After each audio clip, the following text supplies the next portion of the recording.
Bonjour à toutes et bonjour à tous.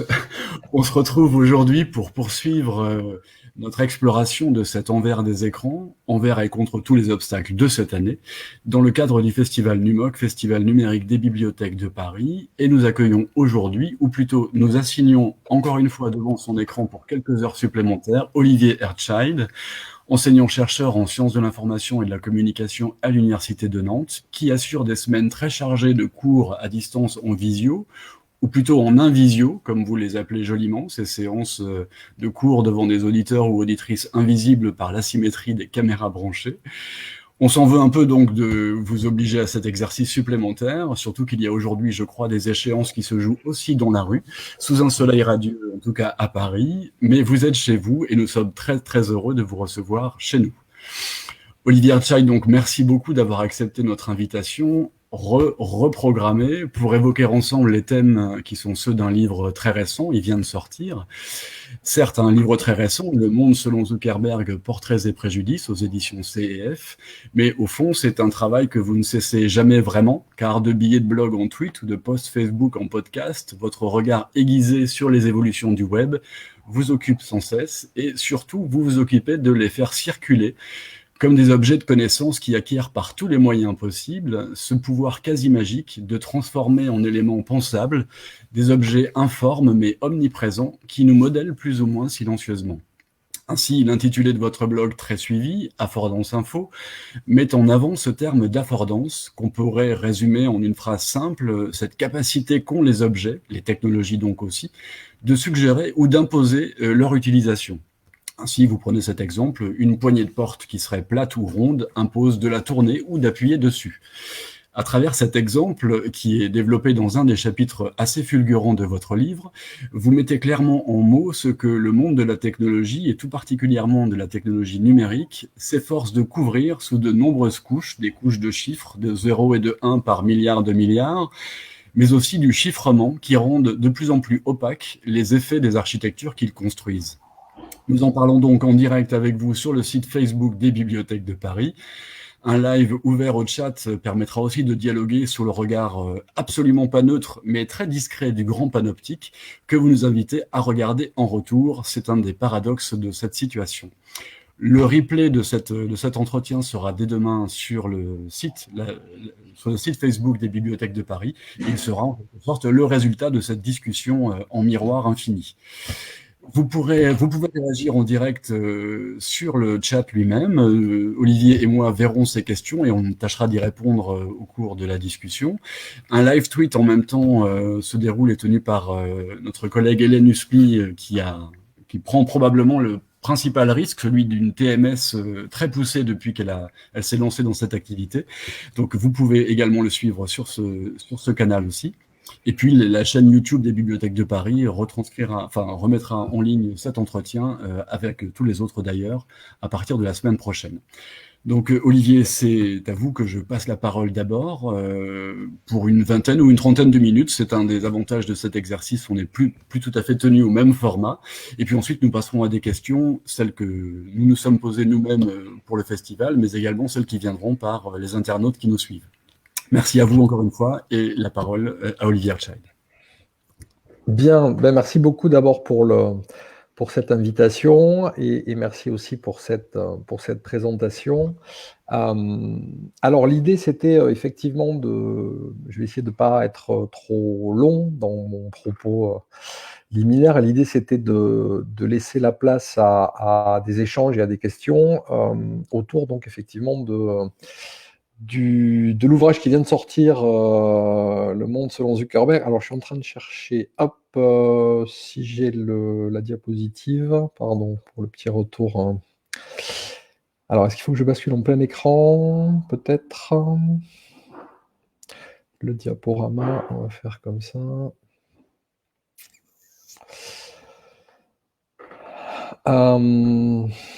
Est-ce que là, vous avez le plein écran?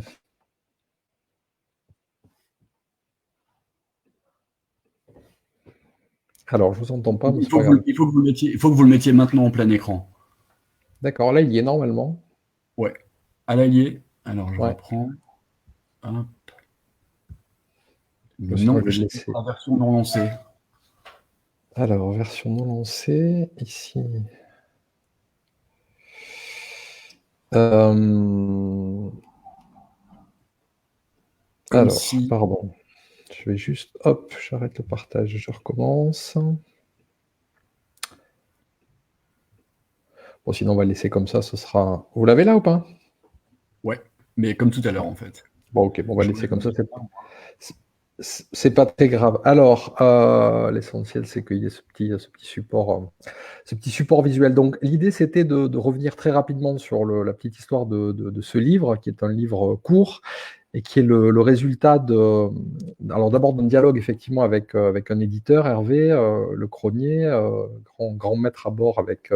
Nicolas Taffin de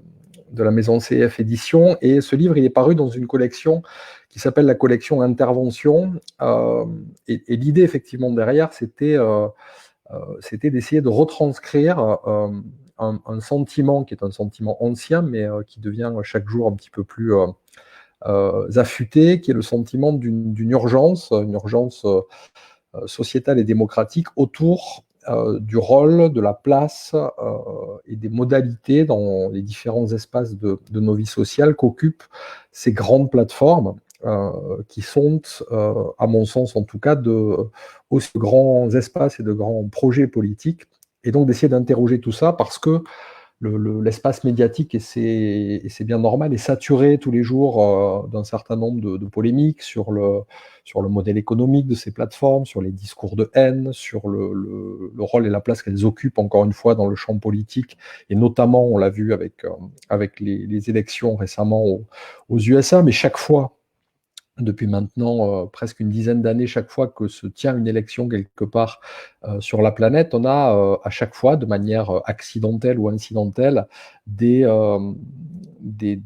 effets d'écho, ou en tout cas des effets de réel, par la manière dont ces plateformes en rendent compte, s'y impliquent ou refusent à l'inverse de s'y impliquer. Voilà, puis ça faisait effectivement un certain nombre d'années, comme vous avez eu la gentillesse de le rappeler, que je travaille sur ces sujets-là que j'essaie de chroniquer et d'expliciter d'abord d'abord très exactement, si j'ose dire, pour essayer de mettre au clair un petit peu mes idées, en espérant qu'effectivement ça puisse un petit peu diffuser et infuser. Et donc l'idée, voilà, c'était de faire une petite synthèse de tout ça, donc de sortir du format de l'ouvrage précédent qui était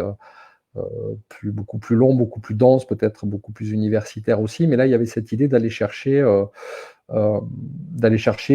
d'autres publics aussi, peut-être que simplement des collègues ou des gens qui sont déjà très sensibilisés ou très affûtés sur ces questions-là, et de faire ce travail. Alors, je ne sais pas s'il y a dans les gens qui suivent ce live des gens qui l'ont déjà acheté et lu et qui pourront en faire le confirmer ou l'infirmer, mais en tout cas, l'idée, c'était de rester accessible, y compris sur des sujets parfois un petit peu complexes. Alors, alors, du coup, je ne sais pas comment je fais pour changer de diapo, donc je vais bien vous passer à la diapo suivante, si c'est vous qui avez la main. Moi, je n'ai pas la main.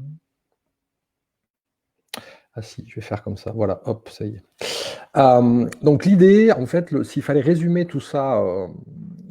en une formule ou en une phrase, moi, ce qui m'intéresse, en fait, ce qui m'interroge depuis plus de 15 ans, c'est d'essayer de comprendre, de documenter comment des technologies qui sont initialement des technologies ouvertes, des technologies qui sont là pour faciliter effectivement des formes d'émancipation, toutes ces technologies-là finissent au fur et à mesure de leurs différentes mues par fabriquer, en tout cas c'est l'impression qu'on en a, plutôt des formes massives d'aliénation. Et donc l'idée, c'est de voir comment on peut sortir de ça et arrêter cette forme alors peut-être pas de massacre, mais en tout cas cette forme de cercle vicieux pour retrouver des modèles un petit peu plus vertueux. Même chose pour essayer d'entrer ou de picorer un petit peu dans les différents chapitres du livre. Une des citations là aussi qui, quand je l'avais découverte à l'époque, m'avait beaucoup fait réfléchir et qui m'accompagne, j'ai presque envie de dire, au quotidien dans ma réflexion là, sur ces outils, ces plateformes, ces technologies. C'était quand j'avais lu en 2005 l'interview alors celui qui était à l'époque l'ingénieur en chef et le patron d'un vieux moteur de recherche qui s'appelait Ask Jeeves. Donc 2005, c'est quasiment la préhistoire du web. Facebook avait à peine un an, c'était encore un réseau un réseau qui était utilisé uniquement dans une université. Et cet ingénieur, donc, qui était le boss d'un grand moteur de recherche à l'époque, se posait une question de l'ordre de la philosophie et de la morale personnelle, mais pas uniquement. Et il disait, il disait, tous les jours, je rentre, j'arrive au boulot, il y a ces espèces de grands murs d'écran où on voit défiler en temps réel toutes les requêtes qui sont déposées sur notre moteur de recherche. Et je m'interroge, je me demande qu'est-ce qui pourrait se passer si un jour je réponds mal, si nous répondons mal collectivement, nous ingénieurs derrière ces plateformes, au mot amour ou au mot ouragan. Et effectivement, on voit bien que régulièrement dans l'histoire des moteurs de recherche ou des réseaux sociaux, puisque alors le bouquin s'appelle Le Monde selon Zuckerberg, mais il n'est pas question uniquement ni de Mark, ni de sa plateforme sur laquelle on a l'opportunité de se retrouver aujourd'hui. Euh, et, euh, et donc effectivement, dans les débats récents, il y a eu par exemple, ce qui revient là aussi malheureusement tous les 3-4 ans, il y a ce débat sur la requête, le mot avortement, quelle est la lisibilité, quels sont les résultats de recherche qu'un moteur peut afficher quand on tape ce mot-clé-là, et on voit bien que ça renvoie bien sûr à des situations personnelles qui sont extrêmement complexes et difficiles, et on voit bien que l'enjeu de la réponse, pas simplement l'enjeu de la formulation de la question, l'enjeu de la réponse est un enjeu qui est déterminant, que ces plateformes-là, à la fois sur le plan psychique, sur le plan social, sur le plan culturel, elles ont bien sûr un impact qui est un impact majeur, et tant que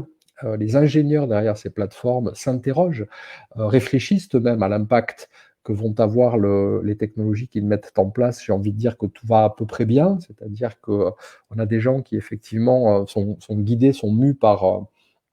pas uniquement par le souhait, par le désir de déployer des technologies pour amasser toujours davantage d'audience ou d'argent, mais la question se pose à partir du moment où effectivement le modèle économique ou la motivation politique, parfois l'envie de faire passer certains intérêts avant d'autres, va venir impacter des requêtes de ce type-là. Alors, dans les autres requêtes qui peuvent avoir des enjeux majeurs, on a vu récemment avec les élections américaines, on peut imaginer, et on n'a même pas eu à imaginer d'ailleurs, on l'a mesuré concrètement, ce que pouvait donner un moteur de recherche ou un réseau social si quand on lui demande qui a gagné les élections, il nous affiche en premier le président sortant qui explique que c'est lui alors que tous les résultats prouvent que c'est pas lui. Donc là aussi, il y a une espèce de dissonance cognitive et sociale qui peut être assez inquiétante et qui oblige, du coup, on pourra en reparler, mais qui oblige les plateformes elles-mêmes à revoir leur propre politique de modération, de circulation des discours dans ces espaces qui sont des espaces sociaux et des espaces techniques. Et puis voilà, et puis il y a tout un tas d'autres affaires régulièrement. Moi, j'avais été très frappé, par exemple, par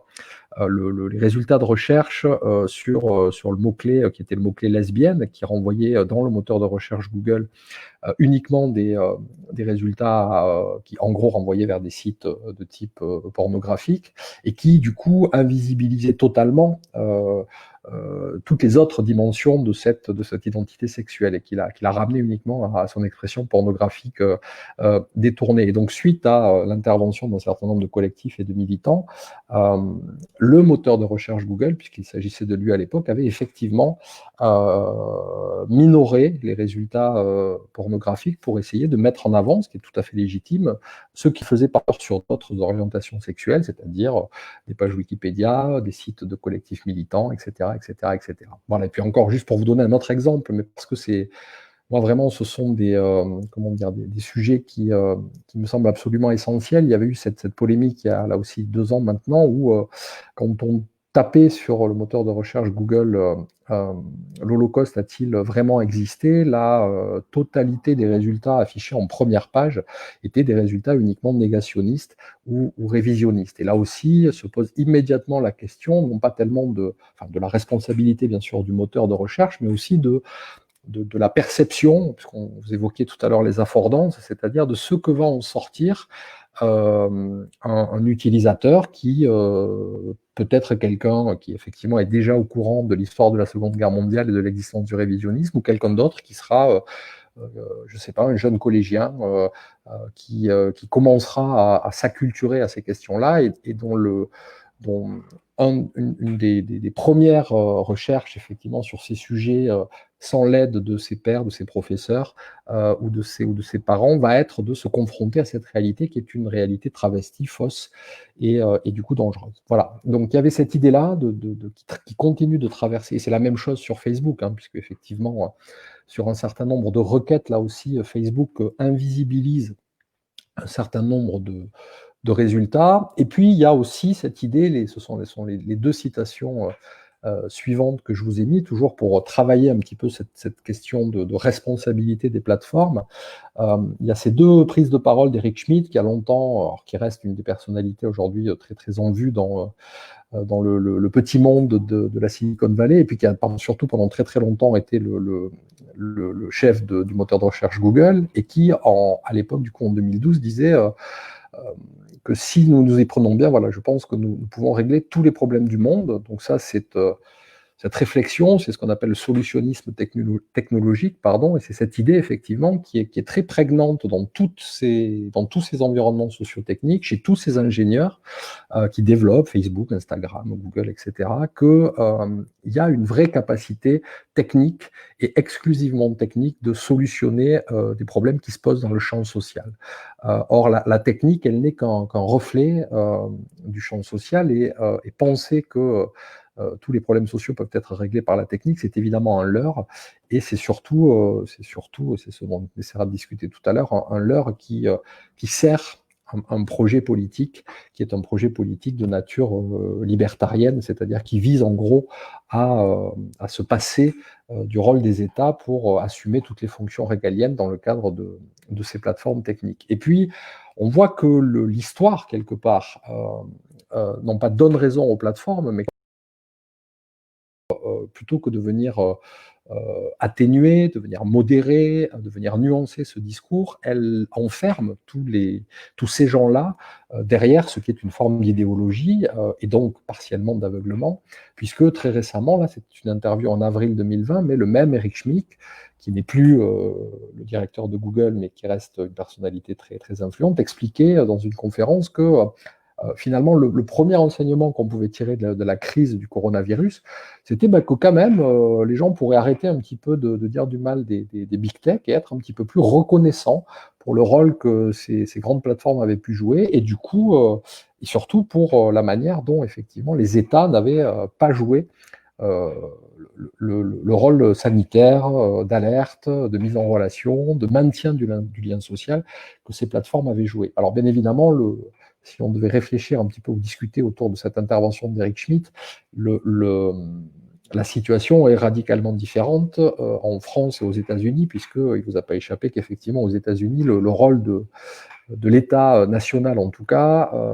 mais aussi des États fédéraux, avait été très largement catastrophique sur la question de la gestion sanitaire de cette crise. Mais effectivement, si j'ose dire, tous les coups sont bons pour essayer de remettre en permanence en avant cette idée que les technologies ou les plateformes sont plus puissantes, plus efficientes, plus efficaces, plus pertinentes que les États. Donc il y a effectivement, et c'est autour de ça que, même chose, qui est construit le livre, cette idée que donc il y a ce discours, ce projet politique qui est libertarien, explicitement, qui ne se cache pas de l'être. Il y a à l'intérieur de ces plateformes, il y a des possibilités, des potentialités calculatoires qui sont considérables. Effectivement, on arrive par le biais de la technique à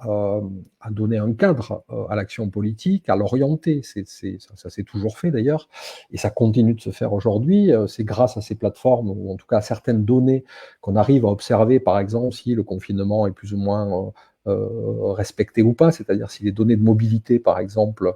transmises par la plateforme Apple, elles permettent de documenter le respect de l'application politique du confinement. Donc il y a bien sûr un rôle déterminant. Et puis il y a ce qu'on observe depuis maintenant quelques années, de plus en plus d'ingénieurs qui font un petit peu non pas leur crise de la quarantaine, mais qui en tout cas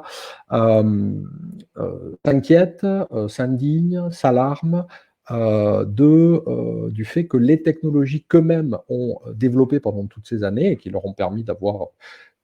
d'être voilà, dans l'American Way of Life, très riche, très à l'aise, très héros américain, mais que ces technologies, en fait, ce que je disais tout à l'heure, elles permettent surtout de fabriquer de l'aliénation plutôt que de l'émancipation, et qui donc sortent un petit peu du jeu ou se positionnent hors champ pour essayer de tenir eux-mêmes le discours critique sur des objets qu'ils ont contribué à forger et à construire. Et donc il y a cette idée aussi que on est probablement dans le discours sur la technique à une étape, en tout cas qu'il y a une fenêtre aujourd'hui qui s'ouvre, et que cette fenêtre-là, il est urgent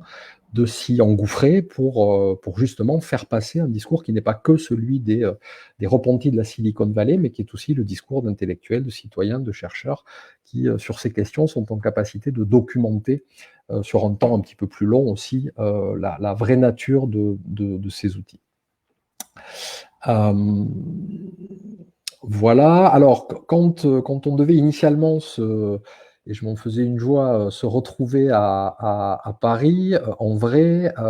j'avais réfléchi à un titre pour cette petite conférence présentation là, qui était de voir comment Facebook était une cité-État, une cité-réseau, c'est-à-dire que cette plateforme-là, particulièrement, puisque et c'est aussi d'ailleurs pour ça qu'on avait choisi de titrer là-dessus, d'abord parce que c'est le premier chapitre qui ouvre le livre, mais aussi parce qu'aujourd'hui, quoi que l'on en pense, Facebook, c'est 2,7 milliards d'utilisateurs, pas dans tous les pays, puisqu'il y a des pays où cette plateforme n'est pas présente pour des raisons politiques, mais c'est le vaisseau amiral du numérique, d'une certaine forme en tout cas de numérique aujourd'hui. C'est aussi un réseau social qui sert de porte d'entrée à tout un tas de générations qui débarquent. Alors, il y a 5 ou 10 ans, effectivement, l'entrée en numérique se faisait essentiellement par le biais de l'ouverture d'un compte Facebook. Aujourd'hui, Facebook est un réseau pour les gens plutôt de nos âges. Et puis les autres entrent en numérique plutôt sur des réseaux de type Instagram, mais encore une fois, Instagram étant la propriété de Facebook, ça reste toujours le point d'entrée. Et donc, dans ces cités-États, à l'époque, soit en Grèce ou en Mésopotamie, il y avait cette idée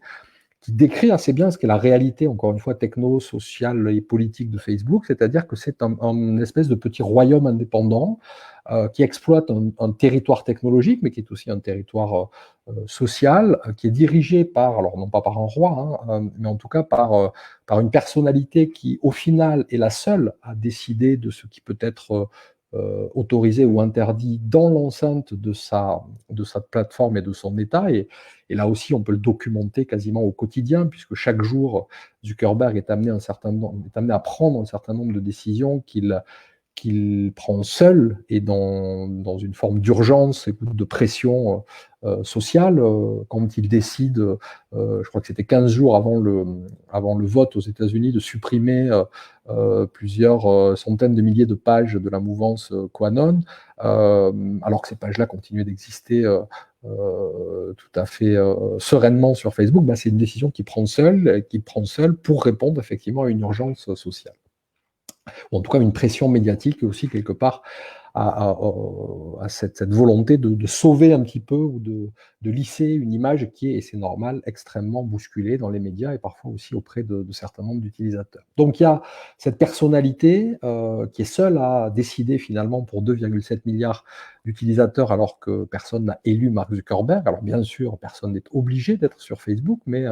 on verra que c'est compliqué de s'en passer parce que nous sommes tous des êtres sociaux et que on ne peut pas on ne peut pas tout le temps délibérément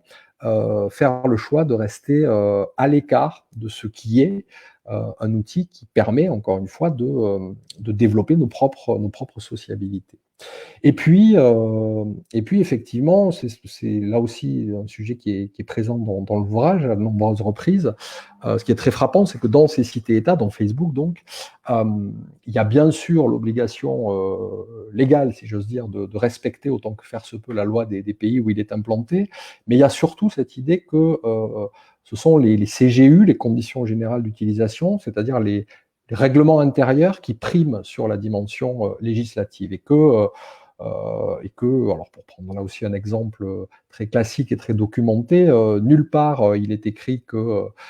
il ne faut pas prendre de photos de soi si on est une femme en étant seins nus à l'intérieur de Facebook comme à l'intérieur d'Instagram. À partir du moment où sur une poitrine féminine on est en capacité de détecter le téton, c'est considéré comme de la pornographie. Donc là aussi, c'est une norme en règlement intérieur. Donc effectivement, quand vous êtes chez quelqu'un, vous essayez de vous conformer aux mœurs de la personne qui vous reçoit chez elle. Mais le problème, c'est que, on le voit bien, quand ce chez quelqu'un devient un habitat partagé par 2,7 milliards d'individus, les règles du maître de maison s'imposent aussi à la moitié de la planète et du coup ça a le mérite en tout cas d'être débattu ou interrogé dans le cadre d'un débat public. Et puis il y a, comme dans les cités-États également, il y a un certain nombre de colonies. Donc effectivement, Facebook, mais c'est le cas de Google également, toutes ces grandes plateformes sont avant tout des écosystèmes de services. Et derrière Facebook, il y a Instagram qui capte, qui mobilise des audiences et des modes d'interaction spécifiques, mais il y a aussi Messenger, il y a aussi WhatsApp. De la même manière, derrière Google, il y a également YouTube. Et voilà, donc là aussi, on a des espèces de pieuvres qui modèle, même si on essaye d'éviter une tentacule, on se retrouve très vite capté par une autre de ces tentacules-là. Donc l'idée, c'était de réfléchir effectivement au fait que d'arriver à poser, à documenter et à expliciter le fait qu'aujourd'hui, en 2020, et même déjà depuis quelques années, il n'est plus possible de considérer Facebook uniquement comme un réseau social, ni même comme un média social, mais qu'il faut le décrire, l'interpeller, l'interroger et l'utiliser pour ce qu'il est, c'est-à-dire un média social au service d'une forme de projet politique. Alors il ne s'agit pas d'un projet politique au sens classique ou en tout cas franco-français, où il s'agirait de s'interroger pour savoir, quoique ça pourrait être intéressant, si Facebook est plutôt de droite ou plutôt de gauche ou plutôt républicain ou plutôt démocrate, mais c'est un projet politique dans le sens où il a vocation effectivement à se substituer à des fonctions régaliennes et dans la mesure surtout où son fondateur et son président ne s'en cachent plus. C'était depuis, alors c'était je crois en mars 2018, il avait publié un long post Facebook, justement, une adresse à la nation facebookienne, si j'ose dire, dans lequel il explicitait pour la première fois, de manière très claire, le fait que... Alors, il explicitait deux choses. D'abord, il revenait sur le fait qu'il acceptait, ce qui n'était pas le moindre de ses renoncements, l'idée que Facebook jouait un rôle dans la polarisation des débats publics, que Facebook, effectivement, je crois que sa phrase exacte, c'était est un outil qui simplifie abusivement un certain nombre de débats et produit des effets de polarisation. Et du coup, derrière, effectivement, qui incite les gens à rentrer dans des logiques qui sont plutôt des logiques on va monter en pression et très rapidement basculer dans l'invective, l'insulte ou s'enfermer auprès des gens qui pensent comme nous. Donc tout ce qui était parfaitement documenté par ailleurs, par des chercheurs, des gens qui travaillaient là-dessus, mais que Zuckerberg se refusait toujours à assumer, à voir et à reconnaître. Pour la première fois en 2018, il accepte ces critiques-là, il les reconnaît et il dit oui, on s'est effectivement planté sur un certain nombre de choses. Et tout de suite, il embraye et il dit, il annonce en fait ce qui est donc son projet politique et donc il explique que l'objectif de Facebook pour les prochaines années, c'est de se positionner comme une infrastructure sociale, ce sont ces termes. Donc on passe alors là aussi pour reprendre un petit peu avec un petit clin d'œil, ce dont on nous bassine en permanence sur l'État plateforme, sur la Startup Nation, etc. On a ici le pendant, c'est-à-dire que à côté de l'ambition des États de se positionner comme des plateformes, on a l'ambition des plateformes de se positionner comme des États et de devenir du coup ce qui est d'abord la clé de l'intervention étatique, c'est-à-dire de servir d'infrastructure et d'infrastructures sociales, mais aussi d'infrastructures de connexion, au même titre que là aussi c'est très documenté, les premiers États ont commencé par déployer des routes, parce qu'on ne peut pas faire État si on n'a pas de possibilité de circuler et d'administrer la circulation des gens. Et donc, de la même manière, Zuckerberg, tranquillement, pierre après pierre, jalonne comme ça son projet, qui est donc de devenir une infrastructure sociale, politique, de connexion, puisqu'il permet aussi toutes ces sociétés, Facebook et Google, sont devenues aujourd'hui des opérateurs télécoms, puisqu'elles déploient leurs propres infrastructures de connexion. Voilà, donc clairement, aujourd'hui, le projet politique de Facebook, il est reconnu, il est assumé, et il nous reste effectivement à l'interroger. Et ce qui est compliqué, ce qui est complexe quand on l'interroge, c'est que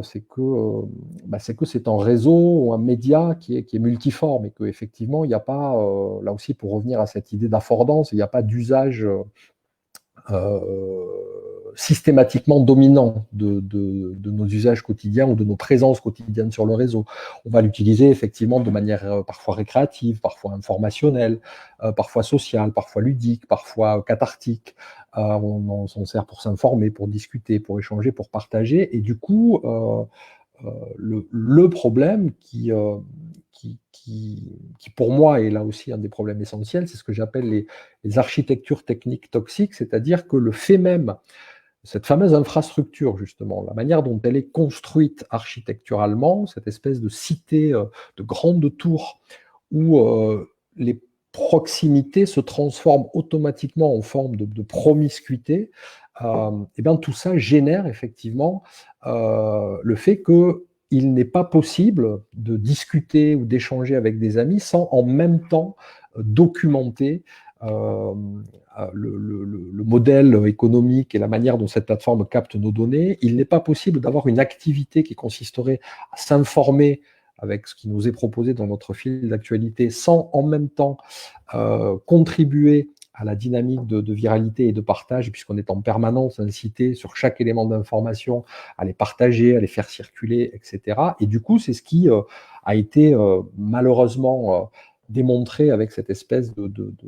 d'accident nucléaire social qu'a été le scandale Cambridge Analytica, où effectivement c'est par le biais notamment d'un questionnaire de psychologie relativement anodin qui était transmis que ça servait en fait en gros de cheval de Troie pour capter les données de tous les gens qui étaient amis avec celles et ceux qui remplissaient ce petit questionnaire, et où ces données-là servaient à documenter, là aussi, une instrumentalisation à des fins électorales, puisqu'il s'agissait donc de convaincre en gros des gens de se déplacer pour aller voter dans certains États, ou notamment. Alors, une fois qu'on dresse ce qui est souvent une des... comment dire, des paradoxes dans ma propre approche de ces outils-là, une fois qu'on a dressé tous ces constats, qui sont quand même pas des constats très, très, très joyeux ou très enthousiastes, on pourrait bien sûr se dire, bon, c'est pas très compliqué, il suffit d'éteindre le bouton, il suffit de se déconnecter, puis il suffit d'aller sur d'autres réseaux. Le problème, c'est qu'encore une fois, alors d'abord, des gens le font, et ils en vivent, certains en vivent mieux, en tout cas, on arrive à vivre effectivement sans Facebook. Mais le problème, c'est qu'encore une fois, ces plateformes-là, elles existent aujourd'hui dans le champ social, et elles existent comme un espace social indispensable, ou en tout cas nécessaire. Le mouvement des Gilets jaunes en a été une des démonstrations à l'échelle française, une des démonstrations les plus éclatantes, de la même manière que avec d'autres enjeux, bien sûr, mais les révolutions de ce qu'on a appelé le mouvement des printemps arabes, qui se sont construites aussi, entre autres, pas uniquement, mais notamment autour, et souvent aussi quand même grâce un petit peu à Facebook, tous ces enjeux-là, tous ces espaces où des gens ont besoin de porter des revendications, d'organiser des contestations, ces espaces-là, ils n'existent plus dans le champ social et démocratique classique. C'est-à-dire que si les Gilets jaunes en France se sont retrouvés dans des groupes Facebook aujourd'hui pour échanger, débattre du quotidien qui était le leur, c'est parce qu'ils n'avaient d'ailleurs souvent jamais eu aucun accès aux espaces délibératifs sociaux, médiatiques classiques, et qu'effectivement, il n'était pas dans les médias, il n'était pas dans les journaux, et donc Facebook, c'est la nature, la nature ayant horreur du vide, si j'ose dire, le Facebook a offert effectivement à ces gens-là, et continue d'offrir à différentes communautés, minorités, des espaces de discussion qui sont à l'abri et en dehors souvent du champ démocratique. Et c'est ça qui pose un problème majeur, c'est-à-dire c'est l'idée de comment on fait pour reconnecter ces gens, ces revendications à des espaces démocratiques, délibératifs, partagés par tout le monde et pas uniquement par des gens qui sont sur Facebook. Donc il y a bien une utilité sociale de ces plateformes, elles remplissent un rôle qui peut parfois être, encore une fois, je le répète, un rôle positif. Je crois que dans des diapos là, de fin, mais il y a notamment cette citation et cette conférence que je vous invite à aller voir d'une chercheuse qui s'appelle Zeynep Tufekci et qui explique que, en gros, Internet permet de créer des révolutions, mais jamais de les gagner. C'est-à-dire que, effectivement, grâce à ces plateformes-là, c'est une affordance technique, sociale, qui permet à des gens de faire exister des revendications qui ont toute légitimité à exister dans le champ social. Mais par contre, c'est une affordance toxique dans la mesure où si on ne parvient pas à s'extraire de ce champ qui est celui de Facebook et de ses algorithmes de recommandation, etc., eh bien, toutes les revendications, y compris les plus nobles et les plus légitimes, finissent en quelque sorte par tourner vinaigre, c'est-à-dire que l'intérêt de la plateforme, ce n'est pas de faire en sorte que ces revendications, elles finissent par trouver un débouché politique. L'intérêt de la plateforme, c'est de délayer tout ce qui, y compris dans des revendications consensuelles, tout ce qui va fabriquer du dissensus. C'est-à-dire, c'est d'appuyer à chaque fois et de vous montrer à chaque fois, y compris quand vous êtes d'accord. Hein. Là, récemment, il y avait eu l'exemple d'un groupe... alors je switch un peu, hein, pardon, j'espère que c'est pas trop confus ce que je raconte, mais récemment il y a eu sur Facebook un groupe pro-Raoult qui existe toujours d'ailleurs, qui rassemble plus de 500 000 personnes. Alors, dans les personnes qui sont, donc toutes les personnes qui adhèrent à ce groupe-là sont des gens qui soutiennent en gros tout ce que raconte le professeur Didier Raoult et qui sont plutôt pro-utilisation de ce médicament-là qu'on appelle la chloroquine, et ils se retrouvent dans ce groupe-là. Ils sont 500 000. Chaque seconde, chaque minute, chaque heure, il y a des dizaines de milliers d'interactions, de posts, de commentaires, de partages, etc., pour la moindre information publiée. Et ce que l'on voit à chaque fois quand on arrive sur ce groupe-là, qu'on y appartienne ou qu'on y aille le consulter pour s'informer, ce que l'algorithme ressort en premier, ce ne sont pas les discussions entre gens qui sont d'accord et qui peut-être parfois sont... Enfin, il y en a d'ailleurs des discussions qui sont intéressantes, mais à chaque fois, ce qui est mis en avant, ce sont les interactions, encore une fois, les plus dissensuelles et les plus crispantes. C'est-à-dire que, y compris chez des gens qui partagent tout, qui partagent cet horizon cognitif autour de Didier Raoult, eh bien, l'algorithme mécaniquement met en avant les éléments de dissensus et les invite et les incite en permanence à s'énerver contre les médias, à s'énerver contre ceci ou contre cela. Du coup, et c'est vraiment une mécanique qui est parfaitement documentée et lisible, quels que soient les phénomènes politiques, quelle que soit leur ampleur, quel que soit le pays d'origine, à chaque fois, toutes ces discussions-là, elles finissent par tourner vinaigre, et Facebook s'arrange en quelque sorte pour n'en montrer que les aspects les plus clivants, les plus polarisants. Et puis donc, il y a effectivement ce problème qui est celui de Zuckerberg, puisque je mentionnais en ouverture tout à l'heure le monsieur Apostolos Gerassoulis qui s'interrogeait sur sa responsabilité s'il répondait mal au mot amour ou ouragan. Je n'aimerais pas aujourd'hui être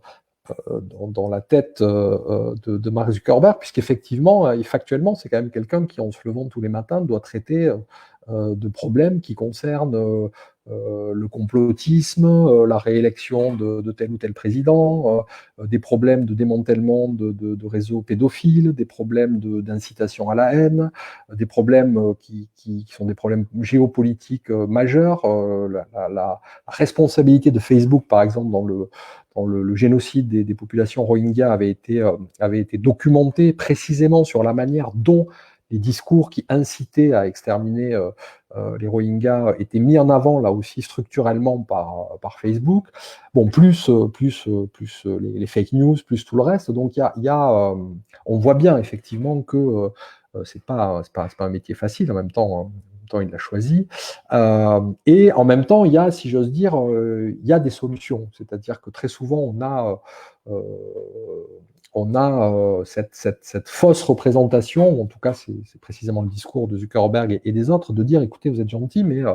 on fait ce qu'on peut, les États nous demandent toujours plus de modération, toujours plus rapidement, mais en même temps, si on modère trop ou trop vite, les mêmes États vont nous accuser de censurer, et donc ils trouvent toujours effectivement des petites stratégies échappatoires pour appuyer le discours selon lequel laissons la technologie tourner, développons toujours davantage des formes de ce qu'ils appellent des intelligences artificielles, et puis tout ça va se régler petit à petit, et puis quand vraiment la situation devient intenable, quand vraiment il y a une urgence sociale ou démocratique, comme avec les élections aux USA, et ben on fait l'inverse de ce qu'on a toujours dit qu'on faisait, c'est-à-dire on avait dit qu'on ne fact-checkerait par exemple jamais les discours politiques sur Facebook, et surtout pas bien sûr celui du président Trump, et ben dès que le minuit de l'élection est tombé, on fact-check systématiquement et on censure, d'ailleurs même un petit peu avant, certains contenus postés par Trump. Et donc ce modèle-là, il n'est pas tenable. C'est-à-dire que quand, là aussi, politiquement, on administre une cité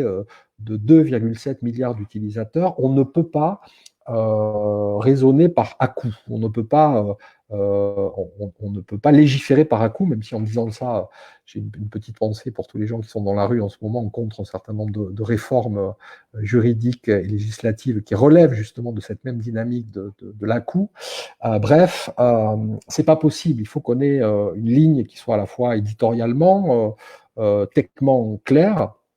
et qui ne soit pas soumise aux aléas de la pression sociale, de la pression de l'image, ou du fait que c'est plutôt Trump ou plutôt Biden qui est président des États-Unis. Donc, une des clés, et puis je vais essayer d'aller rapidement de me taire pour qu'on puisse échanger, mais une des clés, c'est de s'interroger sur ce qui se passerait si finalement Facebook renonçait à son modèle économique. Et si, plutôt que d'être, comme l'appelle Tim Berners-Lee, l'inventeur du web, plutôt que d'être un jardin fermé, Facebook arrivait à redevenir ou à devenir une vraie architecture de services ouverte et qui ne soit plus donc soumise à ce modèle économique. Alors, bien sûr, il y a des gens qui expliquent que c'est tout à fait soit idéaliste, soit intenable, soit simplement impossible. Il faut rappeler plusieurs choses. D'abord que il faut rappeler plusieurs choses. D'abord que quand Tim Berners-Lee invente le web en 89 et qu'en 93, il le place effectivement, et il place l'ensemble des technologies qu'il a développées dans le domaine public, il fait un choix. Il aurait pu faire le choix aussi de devenir Mark Zuckerberg, de devenir multimilliardaire et d'administrer sa cité-État, qui aurait été celle du web qu'il avait inventé à l'époque, mais il a fait le choix de placer ça dans le champ des communs. Il faut rappeler aussi, alors c'est pas ce que vous avez sur la diapo ici, mais il faut rappeler que les deux fondateurs de Google, qui est un exemple que j'aime bien citer souvent parce qu'il me semble particulièrement éclairant, les deux fondateurs de Google, Sergey Brin et Larry Page, quand en 1998 ils publient le premier article, un article scientifique où ils expliquent comment marche leur moteur de recherche, où ils exposent pour la première fois au monde ce qui va devenir qui va devenir l'algorithme PageRank et qui va là aussi conditionner et fabriquer tout un pan de nos dynamiques et de nos vies sociales et informationnelles. Et bien à la fin de cet article-là,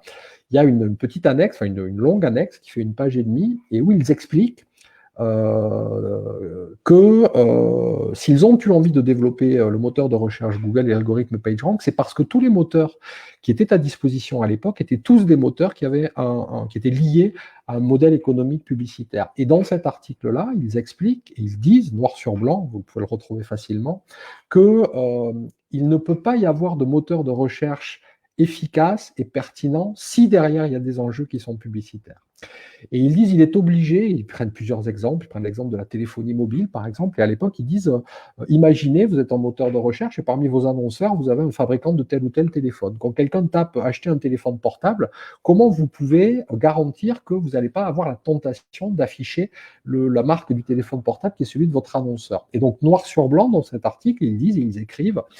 non seulement le modèle publicitaire est un modèle toxique, non seulement tout moteur de recherche qui utiliserait un modèle publicitaire serait condamné à délivrer, quelle que soit sa technologie, des résultats qui seraient nécessairement biaisés et frauduleux. Et donc, on s'engage, disait-il en 98, bien sûr, à ne jamais basculer de ce côté obscur de la force. Bon, aujourd'hui, Google, c'est exactement l'inverse, puisque c'est effectivement d'abord une régie publicitaire. Mais c'est intéressant de documenter comment ces gens-là, tout simplement, on grandit, si j'ose dire, hein, on vieillit, et puis voilà, les renoncements aussi que chacun est amené à faire quand il est à la tête de ce type d'empire technique et technologique. Mais du coup, tout ça pour dire que les arguments qu'il mettait en avant, effectivement, sont les bons arguments. C'est-à-dire qu'effectivement, si on coupe la régie publicitaire, si on coupe le modèle publicitaire qui est celui de Facebook, on va mécaniquement, alors ça va pas, on va mécaniquement retrouver des interactions qui seront nécessairement plus vertueuses. On va mécaniquement aussi et architecturalement être beaucoup moins exposé au phénomène de fake news parce qu'on va on va se couper de cette logique qui est une logique de publicitarisation, c'est-à-dire une logique qui choisit les contenus qui vont être affichés, non pas en fonction de leur intérêt, mais en fonction de leur capacité ou de leur surface publicitaire possible. C'est-à-dire que on met systématiquement en avant, je l'ai déjà dit, ce qui fait le plus débat, ce qui génère le plus d'interactions, ce qui fait le plus polémique, et donc ce qui mécaniquement va pouvoir drainer le maximum d'annonceurs, parce que ça va documenter quand vous vous énervez, quand vous surréagissez, vous documentez beaucoup plus ce que vous êtes, ce que vous pensez, que quand vous avez des interactions apaisées et tranquilles avec un ami au coin du feu. Voilà, donc ces débats-là, ils avancent, ils évoluent, et puis il y a des choses qui étaient tout à fait inimaginables, ne serait-ce qu'il y a 4 ou 5 ans, c'est-à-dire cette idée, par exemple, de pouvoir démanteler un jour ces grandes plateformes qui, petit à petit, sont arrivées, là, pour le coup, dans le champ politique. Et effectivement, aux États-Unis, il y a un certain nombre de gens, dans le camp démocrate notamment, qui expliquent que, alors il faut non pas démanteler complètement, certains l'expliquent, mais qu'en tout cas, à minima, il faut isoler les cœurs de métier de ces différentes plateformes. En tout cas, il ne faut plus accepter que Facebook soit à la fois un site de messagerie, un réseau social, un média, etc., etc. Et donc, il faut couper un petit peu dans tout ça. Voilà, et puis pour... quelle heure il est là? Oui, il faut que je me taise, qu'on puisse discuter un petit peu. Donc, le dernier point, juste, c'était peut-être celui-ci. Il y a un chapitre, effectivement, dans l'ouvrage qui reprend 3 personnages assez connus, Peter Pan, Spider-Man et Frankenstein, pour là aussi creuser un petit peu ces 3 mythologies anciennes ou contemporaines. Alors l'idée, bien sûr, de Spider-Man, c'est la célèbre phrase selon laquelle un grand pouvoir implique une grande responsabilité, mais qui typiquement, depuis Apostolos Gerasoulis au tout début, là, jusqu'à Zuckerberg aujourd'hui, s'applique précisément aux arbitrages que ces sociétés doivent apporter dans le champ public. Ensuite, il y a l'idée, effectivement, pour Frankenstein, du créateur, dépassé par sa créature. Et puis, il y a effectivement, c'est juste là-dessus que je fais 2 minutes et puis je me tais, il y a Peter Pan. Alors, ce qui m'intéresse dans Peter Pan, c'est pas l'idée du refus, ce qui serait un refus chez Zuckerberg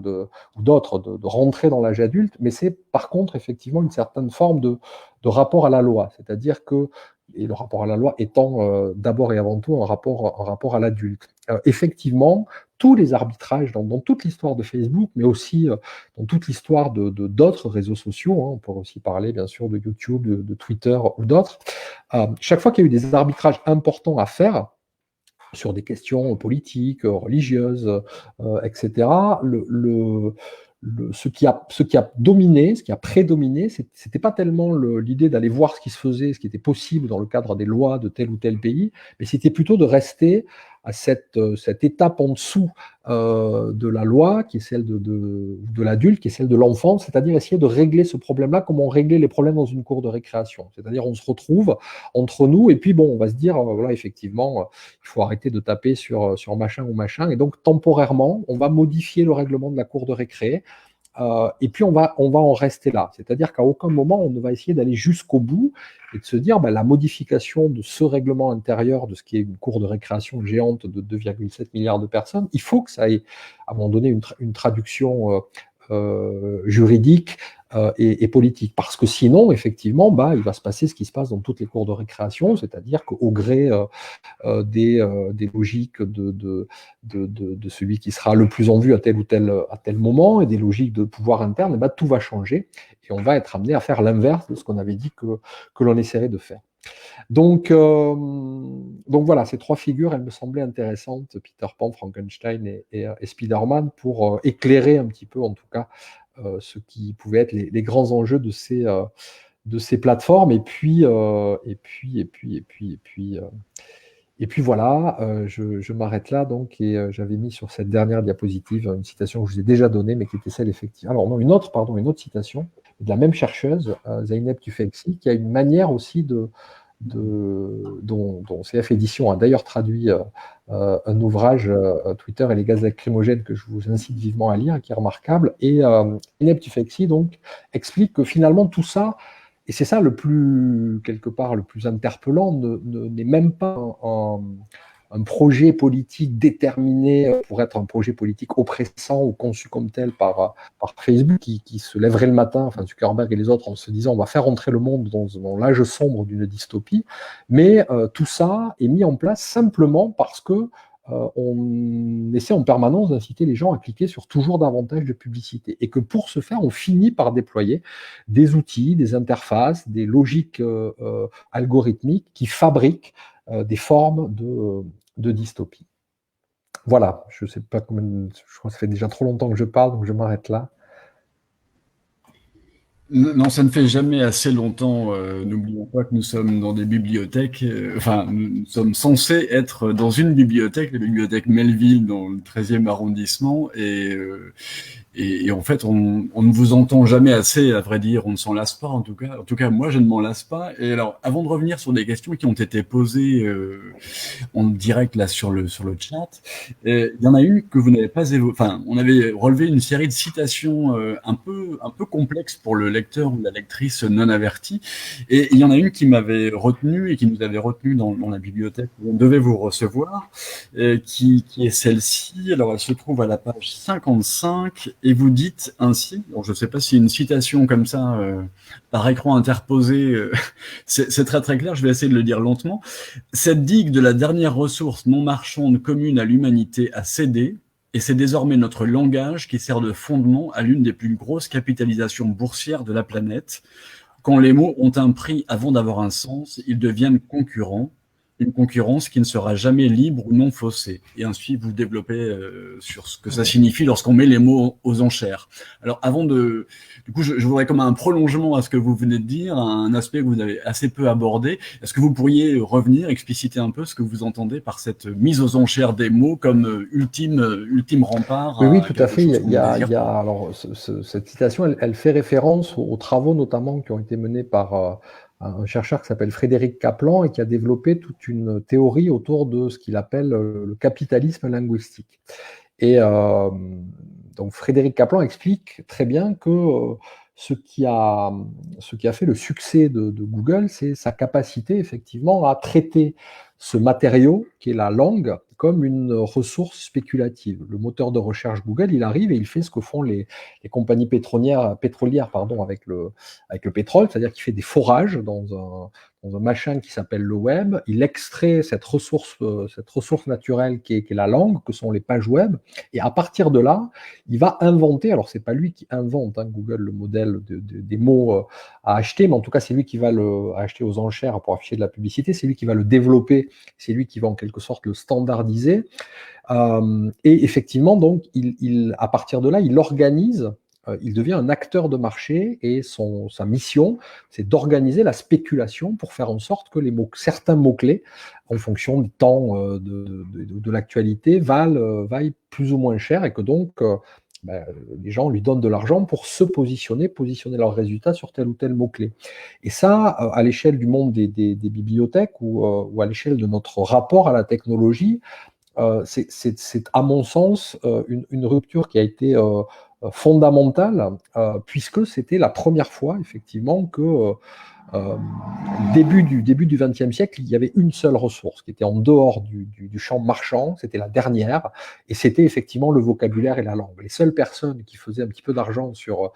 le dos du vocabulaire et de la langue, si j'ose dire, c'était nos camarades encyclopédistes, linguistes, en fabriquant des encyclopédies et des dictionnaires, et du coup, bon voilà, et comment leur en tenir rigueur, d'autant que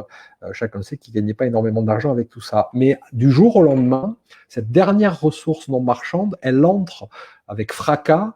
à l'intérieur du champ qui est celui de la spéculation capitalistique classique, et ça produit des effets qui sont absolument terribles. C'est-à-dire que tous les exemples que j'évoquais, quand on pose à Google la question de savoir si l'Holocauste a vraiment existé et qui n'affiche que des résultats négationnistes, c'est d'abord le résultat de cette spéculation linguistique. Il y a une journaliste qui, sur cet exemple-là, avait mis de l'argent pour acheter et pour positionner dans ses résultats un lien qui expliquait que la Shoah avait bien existé. Voilà. Et du coup, ça lui coûtait 20 € par semaine. Et elle disait, comment s'est-on retrouvé dans une société où il faut qu'un individu mette 20 € par semaine pour que, à la question l'Holocauste a-t-il vraiment existé, le premier moteur de recherche de la planète daigne bien afficher un résultat conforme à la vérité historique. Donc cette monétisation de notre capital linguistique, c'est effectivement un naufrage qui est à l'origine de l'essentiel de nos mots aujourd'hui. Je reprends le micro. Effectivement, c'est assez stupéfiant, surtout avec ce dernier exemple. Il y a une autre citation que j'ai trouvée à la fois stimulante, mais finalement qui me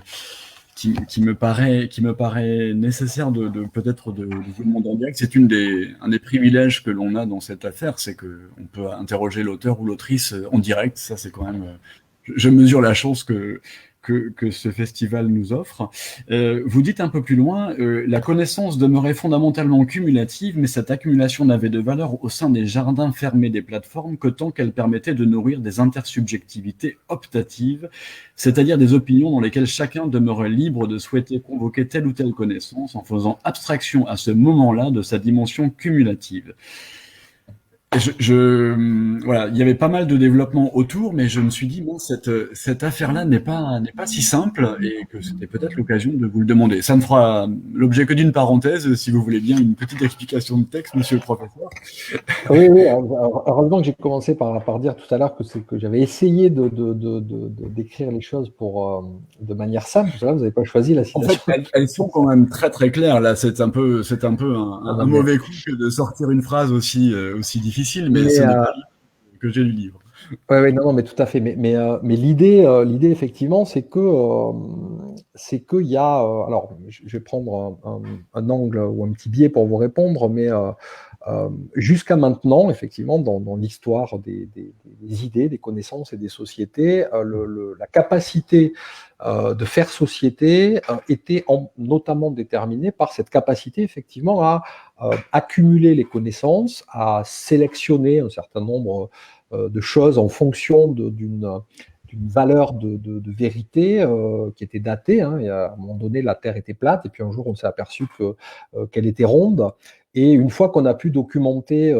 et qu'on a pu passer de la vérité à des formes de véracité, c'est-à-dire des vérités collectivement documentées et acceptées, eh ben on a avancé, et la plupart des gens ont acté et accepté le fait que la Terre était plus plate, mais qu'elle était ronde. Et ce qu'on voit aujourd'hui avec cette monétisation, cette dimension spéculative sur la langue, ce qu'on voit aujourd'hui avec ces espaces qui sont des espaces, comme je le disais, de publicitarisation, c'est-à-dire où on ne met en avant que ce qui suscite du débat, etc., eh bien, on est en train petit à petit, alors d'une part, de fabriquer des silos attentionnels, c'est-à-dire que chacun s'isole auprès de sa communauté Et si vous fréquentez que des gens pour qui la Terre n'est pas ronde mais plate, et petit à petit, la pression sociale et les effets de bulles de filtre vont faire que vous-même, vous allez commencer à vous poser des questions, mais surtout, on devient incapable, effectivement, de ce qui est très inquiétant dans ces plateformes-là, c'est qu'au final, elles nous rendent incapables de construire du collectif, et ce qui est leur première forme paradoxale d'existence, puisque au début, Facebook arrive, débarque et nous dit, vous allez voir, c'est cool, grâce à Facebook, vous allez rencontrer des gens qui ne pensent pas comme vous, qui n'ont pas la même culture, la même religion, les mêmes points de vue, etc. etc. Et très rapidement, parce qu'il n'a pas fallu attendre 2010, très rapidement, quelques 4-5 ans après, Facebook devient le média où on se replie d'abord sur soi. Et on se replie d'abord sur soi parce que c'est normal, parce qu'en tant que comportement, qu'être humain social, on a d'abord un comportement grégaire, et que si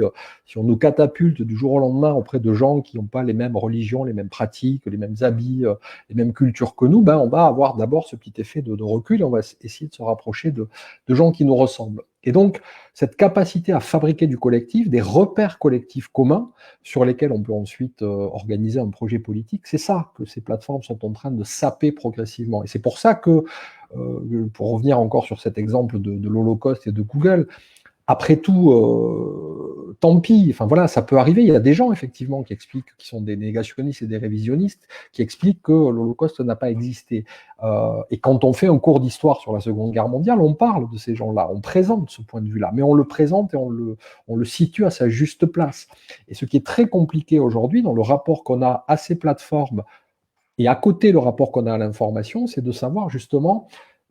quel est le collectif, qu'est-ce qui relève de la vérité singulière, individuelle. Voilà, on peut avoir des vérités non partagées, une vérité religieuse, une vérité politique, et puis qu'est-ce qui relève de formes de véracité collectivement acceptable. Et ça, ce que ces plateformes pourrissent en quelque sorte du fait de leur modèle économique, c'est ça, c'est-à-dire c'est ce qui est en capacité de devenir une vérité collectivement documentée et acceptable, et donc derrière un projet de société où des gens vont pouvoir se rassembler même s'ils n'ont pas les mêmes vérités singulières.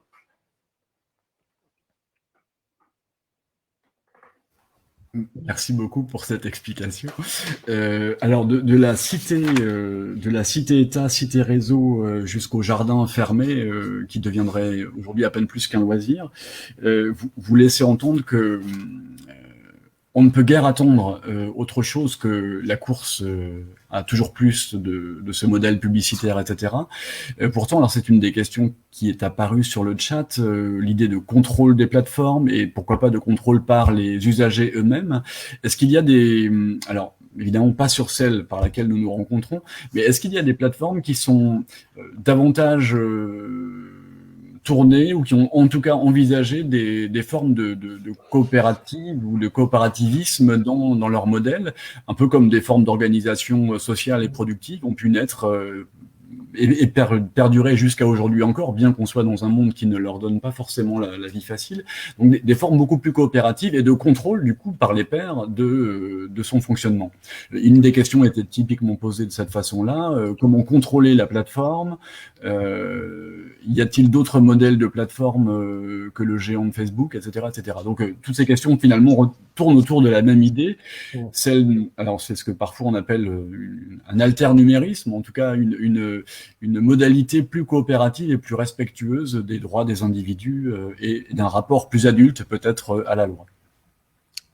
Oui, tout à fait. Alors la réponse est oui, il existe effectivement des plateformes qui proposent justement d'autres modalités d'organisation, de régulation, de circulation des discours. Il existe des plateformes qui sont précisément coupées de ce modèle économique toxique. Alors, je vais prendre plusieurs exemples, mais qui sont intéressants en termes là aussi de régulation et de prise en main citoyenne. Un des sites aujourd'hui à côté de Facebook, Google, etc., qui est le plus consulté, utilisé et qui a donc le même niveau, si j'ose dire, le même ressenti en termes d'utilité sociale, c'est le site Wikipédia. Wikipédia est un site auquel certains se plaisent à trouver tout un tas de défauts, qu'il y en a, comme la plupart des sites, mais qui n'en a pas tant que ça, et qui, sur ce qu'il est censé faire, c'est-à-dire présenter un ensemble de connaissances de manière encyclopédique, fait plutôt bien son travail, voire plutôt très bien, puisque factuellement, il y a très peu d'erreurs dans Wikipédia, et que quand il y en a, et il y en a, elles sont en tout cas la plupart du temps documentées et corrigées rapidement. La raison qui fait que Wikipédia est aujourd'hui la, le dernier biotope ou le dernier écosystème non marchand à subsister à ce niveau-là et à persister dans le champ social, puisqu'il n'y a pas de publicité sur Wikipédia, eh bien, ça vient notamment, effectivement, d'abord du fait qu'il est indépendant et coupé de toute forme de publicité, et qu'il ne vit que grâce à des dons individuels, et surtout ensuite parce que derrière Wikipédia, il y a je vais dire une armée, le mot est mal choisi, mais en tout cas, il y a un collectif de Wikipédiens, d'individus, qui discutent. Alors, ils discutent, ils s'affrontent. Il y a des vrais affrontements intellectuels sur Wikipédia, qui parfois peuvent d'ailleurs de l'extérieur ressembler à des chamaillages, mais qui en tout cas sont une forme d'organisation humaine vertueuse, dans le sens où dès lors que l'on peut expliciter la nature d'une décision, on a le droit ensuite d'être d'accord ou pas d'accord avec le fait qu'il y a des pages Wikipédia sur à peu près tout, et sur n'importe quel, j'en sais rien, obscur phénomène médiatique. Il y a des gens qui pensent que ça ne devrait pas exister, etc. Mais la richesse de Wikipédia, l'intérêt de Wikipédia, le fait que grâce à Wikipédia, quoi que l'on en pense, on peut tous et toutes s'appuyer dessus pour construire là aussi ces formes de véracité acceptables, partagées et collectivement construites, ben c'est que derrière, on peut tout expliciter. Et il y a une citation de Stigler que j'aime bien, qui était cette idée qu'il disait la démocratie est avant tout un espace de rendu public. Dans Wikipédia, cet espace de rendu public, il est toujours disponible, il est toujours activable. On peut toujours aller cliquer sur le petit onglet pour connaître la raison qui fait que c'est telle ou telle version qui a été produite et pourquoi telle autre version ne l'a pas été. À l'intérieur des autres plateformes dont on parle, et dont je parle dans le livre, cet espace de rendu public, il n'existe pas. C'est-à-dire qu'il n'y a pas de rendu public, ou en tout cas, il n'y a pas de manière, pardon, d'interroger la raison pour laquelle Zuckerberg a décidé du jour au lendemain de supprimer ces pages-là. La raison pour laquelle Google a décidé du jour au lendemain d'afficher tel ou tel résultat ou de ne pas l'afficher. Et du coup, aussi bien dans le champ commercial, parce qu'il y a aussi des vrais enjeux commerciaux derrière toutes ces plateformes pour des gens qui ont envie que leur entreprise existe ou que leurs produits soient visibles, comme dans le champ social, dès lors qu'on se coupe de ces possibilités de rendu public, on entre dans un régime qui est celui de l'arbitraire. Et les régimes d'arbitraire, c'est assez rare que dans l'histoire des peuples, ils aient produit des choses positives et vertueuses. Et puis, il y a tout un tas d'autres réseaux, effectivement, à côté de Facebook. Alors, il y a notamment l'association Framasoft qui développe tout un tas d'outils qui sont plus que des palliatifs, c'est-à-dire des équivalents libres de ces plateformes et d'outils qu'on a l'habitude d'utiliser. Donc, ils ont par exemple développé récemment une plateforme qui s'appelle PeerTube, qui est un équivalent, si vous voulez, en termes de services ou de fonctionnalités de ce que permet de faire YouTube, mais qui permet de diffuser, encore une fois, et c'est vital, des vidéos en les laissant, qui peuvent être des vidéos éducatives, institutionnelles, etc., en les laissant à l'abri de ce champ qui est celui du champ marchand des algorithmes de recommandation, etc. Alors après, là où ça bloque souvent, c'est que, et je pense que c'est c'était la deuxième étape de la question, c'était effectivement, est-ce qu'il n'y a pas un équivalent de Facebook qui présente toutes ces qualités-là? Et c'est là où on a un autre problème, c'est que dans le champ de ces technologies, il y a un effet de captation de l'attention qui est où en gros le premier arrivé sur un marché a tendance à rafler la mise. Et où derrière, celles et ceux qui arrivent sur ce marché-là, ça va être très très compliqué. Ça ne peut pas dire que c'est impossible, mais ça veut dire que c'est très compliqué. C'est pour ça qu'il y a un Facebook, c'est pour ça qu'il y a un Uber, c'est pour ça qu'il y a un Google. Et que même si l'algorithme de Google, puisqu'encore une fois il est documenté et décrit dans l'article de 1998 que j'évoquais, même s'il est connu, même si tous les moteurs de recherche aujourd'hui utilisent en gros les mêmes recettes algorithmiques, il y a quand même un seul Google. Parce que effectivement, l'intérêt dans des réseaux sociaux concurrents à Facebook, il en sort un tous les 2 ans. Et l'intérêt de ces réseaux sociaux, quand on y va, l'intérêt d'un réseau social, c'est d'être en société. Et quand on y va et qu'on est tout seul, on attend un petit peu les copains, les copines. Et puis quand on en a marre d'attendre, on arrête. Mais ceci étant, il y a,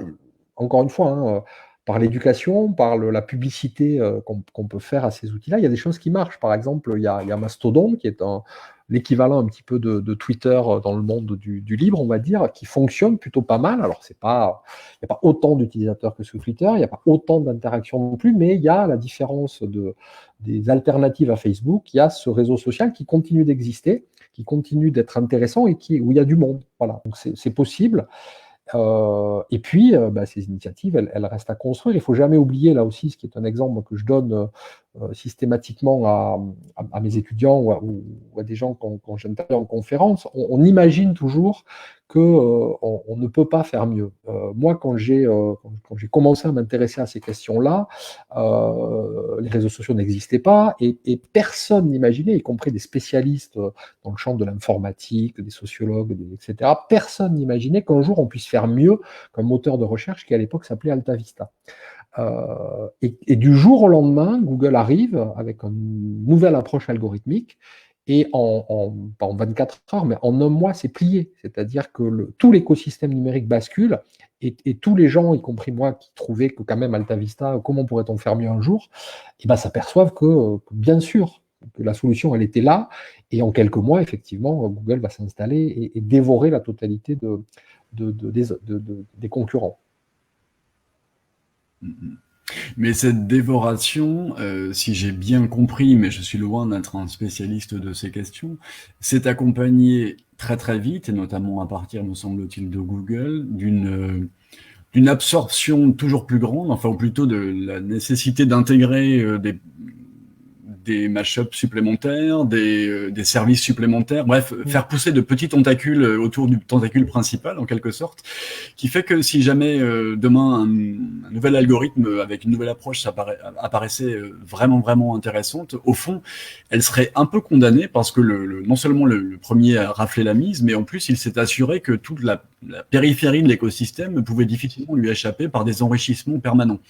Et ça, j'ai l'impression que c'est un phénomène assez étonnant, d'où une des questions. Alors, c'est une question qui a été posée tout à l'heure par une internaute qui disait est-ce qu'après les grands scandales et les procès auxquels Facebook a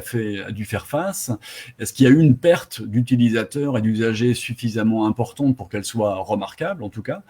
et sans parler de cette interruption momentanée du service pour les 500 000 défenseurs de la chloroquine, est-ce que cette perte d'usagers, notamment générationnelle, on a vu, a suscité suffisamment de mouvement pour que on s'en inquiète, ou bien c'est finalement toujours par l'absorption, le rachat, la fusion avec d'autres outils supplémentaires, Insta par exemple, qui fait que finalement le modèle se consolide davantage, quelles que soient les crises qu'il doit traverser. Alors, oui, plusieurs éléments de réponse. Le premier, c'est que effectivement, l'approche tentaculaire qui fait que dès qu'un service émerge, dès qu'il commence à se déployer et à trouver un public, effectivement, ces GAFA sont en quelque sorte en observation et fondent sur lui pour l'absorber, pour le racheter. Ça tue dans l'œuf tout l'écosystème de l'innovation ou de l'alternative possible. Mais ça aussi, alors bon, on ne va pas rentrer dans un débat économique, mais c'est lié notamment à une structure de marché qui fait que des petites initiatives individuelles n'ont pas la capacité de perdurer dans le temps jusqu'à parvenir à trouver un public ou un équilibre en tout cas financier qui les rende indépendantes de ces grands prédateurs que sont les GAFA. Le seul exemple un petit peu étrange ou atypique dans ce côté-là, le seul service qui ne s'est pas fait racheter, avaler, croquer tout de suite et qui n'est toujours pas d'ailleurs, c'est Twitter, qui assez étonnamment s'est développé pendant des années avec un modèle économique qui était plus qu'au déséquilibre, puisque ça fait que très très peu de temps que Twitter commence à gagner un petit peu d'argent, avec un volume d'utilisateurs qui était, bon là aussi, qui n'était pas neutre, mais qui n'était pas non plus dans les proportions de ceux de Google ou de Facebook. Pendant très longtemps, Twitter, ça a plafonné autour de 150 ou 200 millions d'utilisateurs. Et il est resté, alors peut-être que c'est lié, j'en sais rien, à la personnalité de son patron, qui a un ancien côté punk, et bon, j'en sais rien. Mais en tout cas, Twitter est resté à l'abri, et du coup, il a développé aussi une pratique qui est assez intéressante sur la manière, par exemple, de traiter les questions de régulation des discours de haine. Twitter est très souvent l'antithèse de Facebook. Et là où Facebook, par exemple, se refuse systématiquement là où Facebook finalement reproduit des archétypes sociaux en expliquant que si des gens sont élus politiquement, ils ont le droit de raconter des bêtises, alors que si vous êtes un utilisateur lambda, vous n'avez pas le droit et vous allez être fact-checké. Twitter, lui, d'entrée, a dit, nous, on va fact-checker le président Trump comme les autres, et qu'il soit politique ou pas, on s'en fiche, c'est un utilisateur du réseau. Donc ça, c'est le premier point. Le deuxième point, c'est que effectivement, pendant des années, et là on atteint une forme de point de bascule qui, moi, me paraît assez alarmante, pendant des années, toutes ces sociétés-là, quelles qu'elles soient, et quelle que soit la taille et la démesure de leur emprise, de leur empire commercial, elles ont prospéré fondamentalement sur une architecture et sur des technologies qui sont publiques, sur des infrastructures publiques. Facebook s'est développé sur une infrastructure qui est celle du web, Google également. Les protocoles qui sont utilisés pour transmettre des données, le protocole TCP/IP, etc., sont des protocoles publics. Et ce qui se passe, donc du coup, il y avait cette espèce, on pouvait encore adresser les problématiques que posaient ces écosystèmes en disant, mais certes, c'est une manière d'emprisonner, de privatiser des espaces délibératifs, etc. Mais derrière, rappelons en permanence à ces plateformes que quand même, on a la main, parce que si elles sont là, c'est bien que derrière, les États payent des routes, des infrastructures de connexion, et c'est bien parce que des ingénieurs, dont Tim Berners-Lee et d'autres, ont mis dans l'espace public les technologies qui permettent à ces géants aujourd'hui d'exister. Et là où on atteint un tipping point, un point de bascule, c'est qu'effectivement aujourd'hui, ce que je disais tout à l'heure, beaucoup de ces sociétés sont en train de devenir donc leurs propres câbleaux opérateurs. Elles déploient leur système de fibres, de connexion satellitaire. Récemment, Google et Facebook ont investi dans un très grand câble transatlantique sous-marin qui porte en fait l'infrastructure de connexion. Et du coup, là, on arrive à ce qui était le cauchemar initial que Tim Berners-Lee voulait éviter quand il a inventé le web, c'est-à-dire non pas une multiplicité de réseaux qui ne pourront pas communiquer entre eux, mais un réseau maillé unique où chacun a la possibilité de venir s'exprimer. Et puis le dernier point, sur l'autre aspect que vous évoquiez dans les questions, c'était effectivement pourquoi quand il y a des scandales comme ça, est-ce que les gens quittent vraiment Facebook ou pas? On s'aperçoit assez paradoxalement que non. C'est-à-dire qu'il y a toujours des effets un petit peu de décrue après Cambridge Analytica. Il y a eu certaines personnes qui, effectivement, ont décidé de fermer leur compte Facebook, mais un petit peu comme dans le tonneau des Danaïdes, c'est pour 10 personnes qui partent, il y en a 100 nouvelles qui arrivent. Et si elles n'arrivent pas sur Facebook, elles vont arriver par Instagram ou par d'autres biais. Et du coup, effectivement, les gens comment dire, les scandales qui s'empilent ne sont pas un motif suffisant pour s'exiler ou pour couper l'accès à ces services, sauf si vous êtes déjà convaincu d'un certain nombre de choses. Mais ça s'explique aussi. Ça s'explique par le fait que, encore une fois, on n'est pas toujours... c'est compliqué d'être spectateur de sa propre pratique. Et de la même manière, avec la télévision, vous pouvez être un fan d'Arte et de la cinquième et de temps en temps vous surprendre, voire apprécier de regarder une émission idiote sur une chaîne du câble. Donc, je crois que pour les gens, enfin c'est pas je crois, hein, là aussi ça a été documenté, si les gens continuent de rester sur Facebook, même s'ils en ont pour certains d'entre eux une image parfois désastreuse, c'est parce que ils ont aussi intégré le fait qu'ils pouvaient utiliser cet outil dans différents contextes et que le contexte, même si, ok, j'ai compris, Facebook a tendance à me bourrer un petit peu le mou avec des discours complotistes où il n'est pas toujours sincère quand il présente certains faits, mais à côté de ça, il me permet aussi de rester en contact avec tel ami lointain, il me permet aussi de continuer à surveiller ce que va faire mon ex, etc., etc. Donc il y a plein de jeux d'espace comme ça, sociaux, qui sont mobilisés dans une plateforme unique et qui fait que quand on fait le rapport bénéfice-risque, on se dit... peut-être qu'il y a quelques bénéfices quand même à rester encore un peu. Donc on laissera tout le monde juger si les bénéfices sont suffisants. Compte tenu de l'aspect tentaculaire, on reprend la formule de l'hydre, etc. On a eu des exemples dans l'histoire plus ou moins éloignée où des États prennent des mesures drastiques, vraiment très très importantes, pour empêcher au départ des formes de concentration excessive. On l'a vu y compris dans le domaine de l'informatique avec Microsoft par exemple. Est-ce que ce sont des voies qui vous paraissent totalement aujourd'hui abandonnées parce qu'au fond on ne sait plus très bien comment faire et ça n'aurait peut-être plus de sens, ou bien c'est tout simplement pas souhaité, ou bien au contraire les vieilles législations antitrust, par exemple américaines, qui ont quand même ouvert des voies assez étonnantes et pris des mesures très contraignantes, sont aujourd'hui encore considérées, que ce soit en Europe, en Asie ou dans des pays ou aux États-Unis, Oui, par oui. exemple. Alors, enfin, là aussi, ce que je mentionnais tout à l'heure rapidement, c'est le fait qu'aujourd'hui, il y a le discours qui défend l'idée qu'il faut alors soit démanteler ces plateformes, soit en tout cas les attaquer au nom justement du principe des lois antitrust et isoler leurs différents cœurs de métier. Ça, c'est un discours qui aujourd'hui est devenu euh,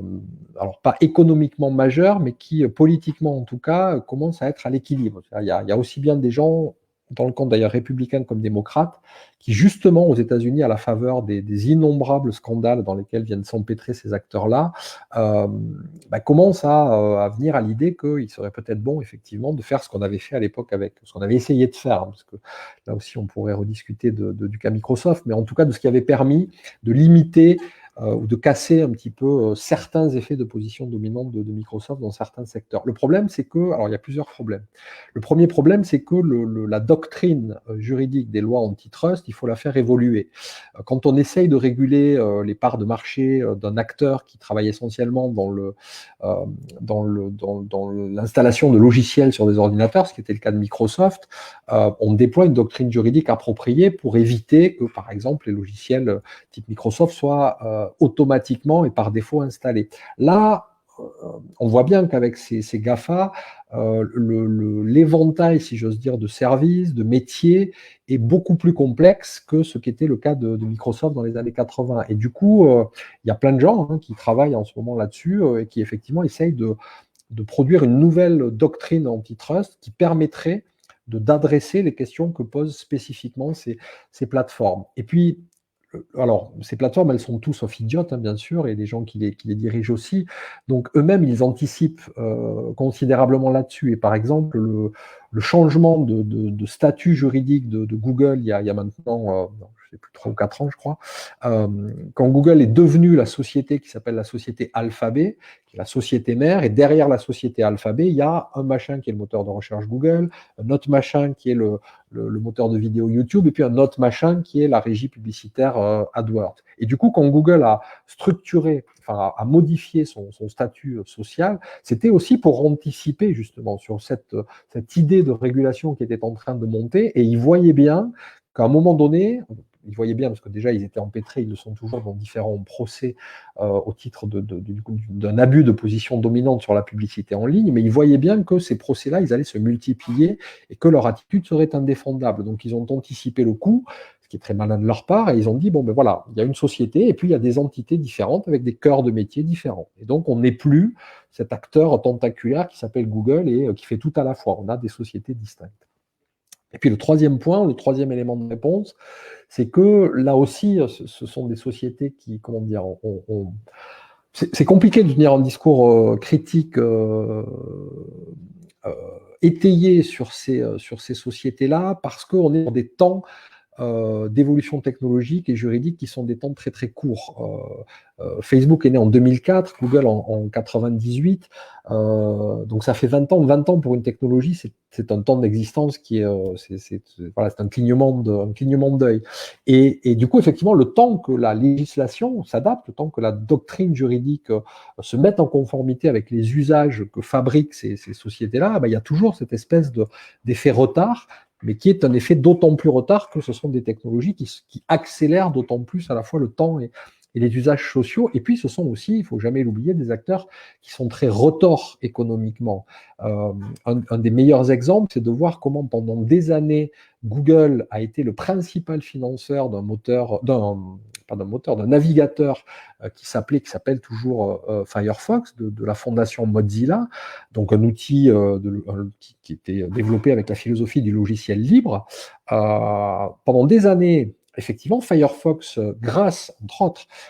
aux sous que lui donnait Google, a pu rivaliser et mettre en difficulté le navigateur qui était celui de Microsoft et qui, à l'époque, occupait 90% de parts de marché, Internet Explorer. Et puis, on s'est aperçu, et puis un jour, Google a lancé son propre projet de navigateur qui s'appelle Google Chrome et qui s'appuie, alors là aussi, hein, je fais rapide, mais qui s'appuie sur des développements informatiques qui sont le noyau même du navigateur Firefox. Et peut-être que si pendant des années, Google n'avait pas laissé passer l'orage en finançant Firefox pour le laisser grignoter des parts de marché sur le principal rival de Google qui était Microsoft, ça aurait été beaucoup plus compliqué pour Google d'imposer son navigateur. Sauf que une fois que le grignotage était fait, Google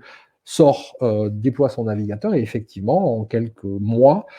il devient le navigateur ultra dominant sur ce secteur-là. Donc, voilà, il y a toujours derrière ces logiques de marché, ces stratégies économiques qui sont très, très retorses et très malignes. Oui, vous parliez tout à l'heure de mues successives technologiques qui avaient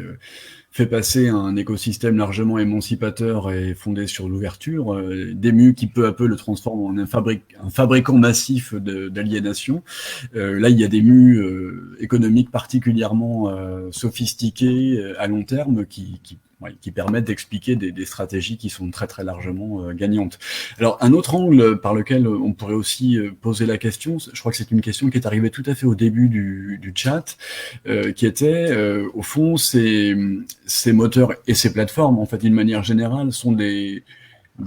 consommateurs absolument délirants d'énergie, de ressources énergétiques. Et donc la question qui était, je crois, sous-jacente dans le commentaire, c'est est-ce que, d'abord, il en existe qui seraient plus vertueuses de ce point de vue-là? Est-ce que c'est une question pertinente? Est-ce que technologiquement, les choses évoluent de telle sorte qu'on arrive à réduire un peu cette consommation, même si on multiplie les usages au fur et à mesure par l'effet rebond? Mais est-ce que c'est une voie aussi par laquelle on peut imaginer, ou des États s'interrogent sur comment brider en quelque sorte le développement sans cesse énergivore de ces serveurs? Alors, il y a effectivement des vrais enjeux écologiques derrière ces questions économiques et derrière ces plateformes-là. Alors là aussi, ce sont des enjeux, comment dire, qu'elles ont effectivement, pour l'essentiel d'entre elles, intégrés, d'abord parce qu'elles n'ont pas le choix et que les premiers ou les premières qui ont intérêt à avoir des modes de consommation plus vertueux et moins gourmands, ce sont les plateformes elles-mêmes, puisque, en gros, à la fin du mois, c'est elles qui payent la facture d'électricité, pour le dire de manière un peu triviale. Et du coup, ça fait des années que alors Google, par exemple, est en pointe sur ces sujets et que ces plateformes travaillent pour installer les data centers qui sont très gourmands en énergie. Un data center, en gros, ça ressemble à une centrale nucléaire. C'est même assez troublant, puisque c'est un énorme édifice avec deux grandes tours blanches d'où sort de la fumée qui est liée au refroidissement, puisqu'il faut en permanence, effectivement, refroidir ces dizaines de milliers de disques durs qui tournent à plein régime. Et donc, très souvent, comme les centrales nucléaires, ces data centers, ils sont installés à proximité de cours d'eau, de grands lacs ou de zones océaniques. Et du coup, ça fait des années que Google travaille effectivement pour l'installation de data centers en pleine mer, un petit peu à l'image, là aussi, des plateformes pétrolières. J'utilisais la métaphore tout à l'heure, mais on n'est vraiment pas très loin, parce que là aussi, ça permet de réduire considérablement les coûts. Donc, il y a plein de développement du côté de ces plateformes. Elles développent, alors ça, c'est plus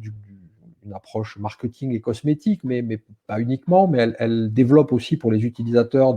vous avez la possibilité de basculer en mode économie d'énergie sur vos smartphones, d'utiliser des écrans qui vont être plutôt des écrans noirs, donc avec moins gourmands en énergie. Mais effectivement, après, comme souvent, la clé, elle est à la fois du côté, bien sûr, de la régulation, de ce que les États vont être en capacité d'imposer en termes de consommation et de normes énergétiques, ou de mix énergétique aussi. Elles vont être, bien sûr, du côté des plateformes et des acteurs économiques eux-mêmes. Est-ce qu'ils ont intérêt ou pas à limiter leur bulle énergétique? Et puis, elle va venir aussi des utilisateurs comme à chaque fois, c'est-à-dire que nous-mêmes, il faut qu'on s'éduque sur des manières moins gourmandes de faire des choses, de faire la même chose. Donc, effectivement, envoyer des mails avec des pièces jointes très, très lourdes et les garder pendant très longtemps dans sa messagerie, ça a un coût énergétique. C'est pas neutre. Alors bien sûr, à l'échelle de Olivier Herschel qui envoie un mail ou 10 mails tous les jours, on peut se dire c'est effectivement tout à fait insignifiant, et c'est bien sûr insignifiant. Mais quand on multiplie ça par le nombre de gens qui font cette même activité tous les jours, au final, on est sur des coûts énergétiques qui sont des coûts réels. Donc, comme souvent, hein, c'est pas une nouveauté, mais en tout cas, effectivement, ces questions énergétiques, elles sont importantes, elles sont essentielles. Et effectivement, la réponse ou la clé, elle est à la fois du côté des États régulateurs, du côté des plateformes sur leur propre mode de production ou de service, et puis aussi du côté, bien sûr, des utilisateurs qui ont déjà la possibilité, alors à la fois d'avoir des pratiques moins gourmandes en énergie, mais aussi d'utiliser des services parfois moins énergivores. Ouais. Oui, c'est une internaute qui nous rejoint et qui dit finalement cela, Anne Le Chat, qui dit finalement ça revient à la frugalité, à la fois frugalité par le consommateur, mais également frugalité de la part d'une infrastructure qui se réforme un peu. Dans les questions qui étaient posées également, alors elles sont arrivées par Twitter, ça revient un peu sur des choses que vous avez évoquées, mais je vais les reposer néanmoins. Y a-t-il des manières par lesquelles on ait réussi à faire en sorte que des positions modérées dans l'expression des opinions, etc., puissent être moins systématiquement invisibilisées qu'elles ne le sont en quelque sorte par construction? Voilà, je ne sais pas si la question est assez formulée clairement, elle est un peu plus longue que ça, mais voilà. L'idée de rechercher une base success, est-ce qu'il y a des moyens de le réguler? Ouais. Et alors, oui, c'est une très bonne question et très bien formulée. Effectivement, ce que je disais tout à l'heure, c'était que les discours qui étaient majoritairement mis en avant, c'était les discours les plus publicitarisables, sur lesquels la spéculation linguistique pouvait tourner à plein régime. Et du coup, c'est souvent effectivement les discours de haine, ou les discours en tout cas extrêmement violents et qui montent rapidement dans les tours. Et tout l'espace de la modération, du discours apaisé, etc., c'est souvent un espace qui est invisibilisé. Alors, il y a des moyens. Le problème, là, pour le coup, c'est que ces moyens, ils sont uniquement dépendants de la volonté des plateformes de les déployer. C'est-à-dire que y a si on veut lutter efficacement contre la multiplication, par exemple, des discours de haine, la première clé, c'est de limiter la viralité de ces discours. Et pour limiter la viralité de ces discours, il ne s'agit pas de les interdire, hein, parce qu'après tout, c'est triste, mais c'est comme ça. Il y a toujours eu dans toutes les sociétés des gens qui étaient plus ou moins haineux, énervés, etc. Donc il ne s'agit pas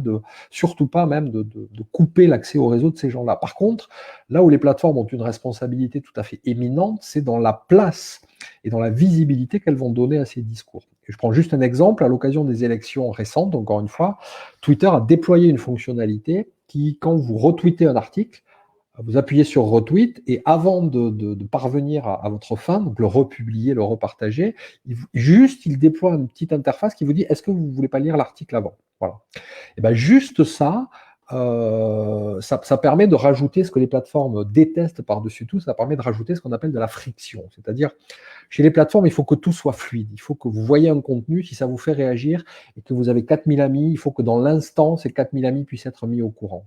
Et du coup, on est en permanence piégé par cette circulation virale de l'information. Parce que quand bien même on n'est pas spécialement un agent actif de la propagation de fake news, si on réagit uniquement de manière émotionnelle à des contenus, on va bien sûr se faire piéger. Et les plateformes, et là aussi ce qui est très cynique, c'est que ça a été documenté le fait qu'elles ont les moyens de limiter tout ça. Au Brésil, par exemple, WhatsApp, pendant la présidentielle, avait limité le nombre de personnes que vous pouviez inclure dans un groupe et donc auprès desquels vous pouviez très facilement diffuser des informations qui souvent étaient des fausses informations. Eh bien, des chercheurs avaient montré que le simple fait de réduire la taille des groupes et le nombre de personnes à qui vous pouviez partager instantanément des infos avait permis de faire baisser de 60% le taux de propagation de certaines désinformations. Donc effectivement, aujourd'hui, ce qui est la clé, c'est ça, c'est de casser les chaînes de contamination virale, pour reprendre une jolie expression du camarade Dominique Boulier, qui travaille aussi beaucoup sur ces questions. Donc casser les chaînes de contamination virale, et ça passe d'abord par les interfaces, par le design éthique d'interface, et ça passe, mais le problème c'est que si les plateformes vont jusqu'au bout, et si elles installent ces champs, effectivement, qui sont ces petits moments, voilà, ces 2 secondes ou 7 secondes de réflexion avant de basculer sur un partage pulsionnel, et bien, si elles font ça, elles cassent, pour le coup,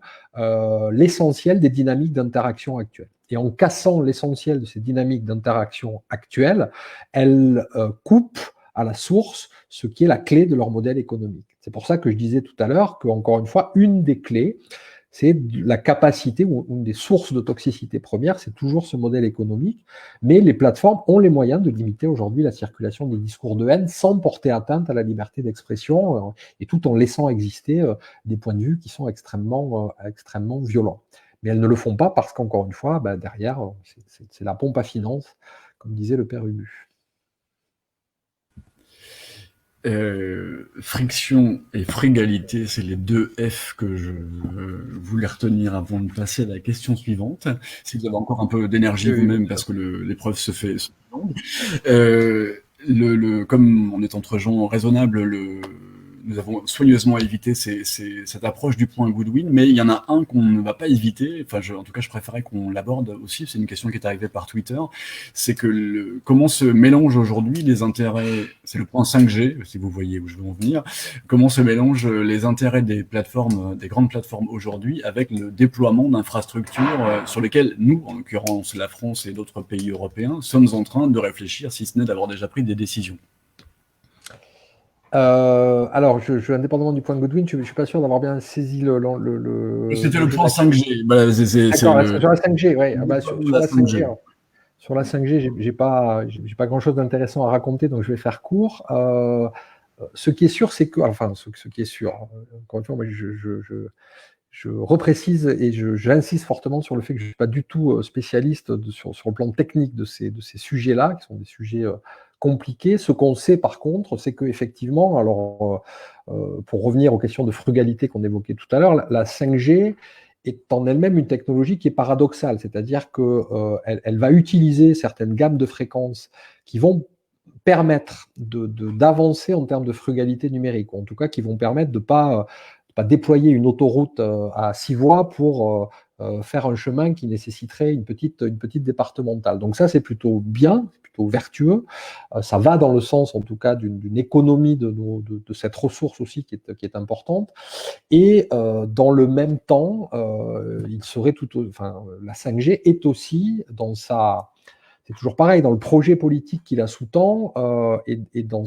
les instances de déploiement qui vont être celles qui seront choisies, ça consiste quand même à déployer d'autres types de fréquences qui sont des fréquences à très large bande et qui vont mécaniquement, là aussi, faire monter ou atteindre des pics de consommation énergétique. Donc, pour ne pas répondre ou répondre à côté, en tout cas, mais en essayant d'être le moins partisan possible, je dirais que le principal problème de la 5G, c'est pas le problème technique ou technologique, on sait comment ça marche, ça permet de dépenser beaucoup plus ou d'économiser beaucoup plus. Le principal problème de la 5G, ça va être l'articulation du discours politique avec les intérêts économiques. Est-ce que le politique va faire le choix, quand il sera en situation d'arbitrer, de choisir une 5G frugale, je ne sais pas si ça convient comme expression, ou est-ce qu'il va systématiquement céder à des intérêts économiques qui sont dans un certain contexte aussi légitimes et qui diront, écoutez, voilà, c'est très bien qu'on puisse faire les choses de manière frugale, mais nous, on a aussi besoin d'aller très très vite, et donc on va un petit peu laisser la frugalité de côté et on va se concentrer sur le haut débit et sur la maximisation des débits. Mais là aussi, après, on est la question de la 5G. Si elle se pose aujourd'hui aussi frontalement et aussi de manière aussi complexe, c'est parce que nos usages même, ils ont considérablement évolué et ils sont devenus énergivores, mais avec un effet d'échelle qui est tout à fait ahurissant. C'est-à-dire qu'aujourd'hui, on a une société comme Netflix, et donc la consommation vidéo qu'il y a derrière, qui occupe, alors j'ai plus les chiffres en tête, mais c'est l'essentiel, si j'ose dire, presque de la bande passante de l'Internet mondial, ou en tout cas européen. Et du coup, on voit bien que si un service qui a pas Netflix, c'est, je sais plus, 300 millions, je crois, d'abonnés ou quelque chose comme ça, si ce service-là, à lui seul, nécessite, en termes de bande passante, même 20, 30, 40 ou 50% de la bande passante de l'Internet mondial, on voit bien qu'on a un problème. Et effectivement, là aussi, il faut qu'on accepte de réfléchir à ce qui est Netflix, le streaming vidéo comme le streaming musical. Ce sont des modes de consommation qui ont été fabriqués par l'industrie parce que derrière, c'est beaucoup plus pratique et beaucoup plus intéressant de nous vendre ce type d'abonnement que de nous vendre des CD à l'unité ou des DVD à l'unité. Mais du coup, derrière, ça a un impact économique et en termes de consommation qui est majeur et qui est dantesque. Et du coup, nous aussi, on a notre part à jouer en tant que citoyens et consommateurs dans ces services-là. À un moment donné, il faut accepter d'accepter de regarder le fait que oui, c'est pratique, oui, c'est disponible, oui, on a un catalogue qui évidemment est beaucoup plus considérable que quand on avait quelques dizaines de DVD ou de CD dans nos armoires, mais ça a un impact qui est majeur sur l'économie du numérique au sens large. Ouais. Alors, rappelons que dans les bibliothèques, on trouve encore énormément de DVD qui permettent, voilà, lorsqu'elles seront pleinement ouvertes, on invite tout le monde à venir vider les rayons de nos bacs à DVD. Peut-être une dernière question qui revient sur cette belle expression que vous avez employée de la crise de la quarantaine, à laquelle peut-être, ou de la cinquantaine, je ne sais plus où ils en sont, à laquelle étaient soumises peut-être les anciens ingénieurs qui ont porté sur les fonds baptismaux la plupart de ces programmes, de ces plateformes, de ces infrastructures. Dans le documentaire Social Dilemma auquel vous faisiez allusion, diffusé et produit par Netflix par ailleurs, on voit donc défiler de très très nombreux personnages, pas forcément très connus du grand public, mais qui ont joué des rôles importants et qui expliquent les dessous, en quelque sorte, de cette architecture, à quel point elle est entretenue pour être toxique, elle est entretenue pour, comme vous disiez, pour que la pompe à finance jamais ne s'arrête. Est-ce que ce n'est pas néanmoins avec ces repentis des grandes plateformes que peut se développer, ou en tout cas s'accroître la perspective d'un design éthique de l'architecture, de la grande architecture du web aujourd'hui? Est-ce que vous l'avez pris simplement comme une confession pour gagner un coin de paradis avant de passer à autre chose, ou bien quelque chose qui est plutôt porteur? On a vu Shoshana Zuboff se joindre à ce documentaire, c'était assez intéressant de la voir elle aussi exposer un point de vue, et on ne peut pas la soupçonner d'être partie prenante de la bande des quatre qui a défilé. C'était un autre point de vue. Donc il me semblait qu'il y avait quelque chose là de peut-être très, très nouveau, très novateur, qui vient à la suite des documentaires sur la révélation de Snowden par Sandrine Poitras, par exemple. Est-ce que c'est pour vous plutôt intéressant, ou au fond un faux dévoilement de plus? Oui, alors je l'ai moqué un petit peu gentiment tout à l'heure avec la crise de la quarantaine, mais je crois tout à fait sincèrement que ces ingénieurs, ces développeurs, ces responsables du marketing dans ces sociétés, leur prise de conscience a un rôle éminent dans le champ social sur notre prise de conscience à nous aussi. C'est-à-dire que c'est d'abord parce que ces gens-là sortent du bois, dénoncent le fonctionnement du système dont ils étaient les insiders, que ensuite, même si le débat existait avant eux, mais qu'ensuite on peut là aussi plus efficacement, si j'ose dire, documenter la toxicité de certaines de ces technologies ou de ces approches. Et du coup, à ce titre-là, que ce soit Tristan Harris ou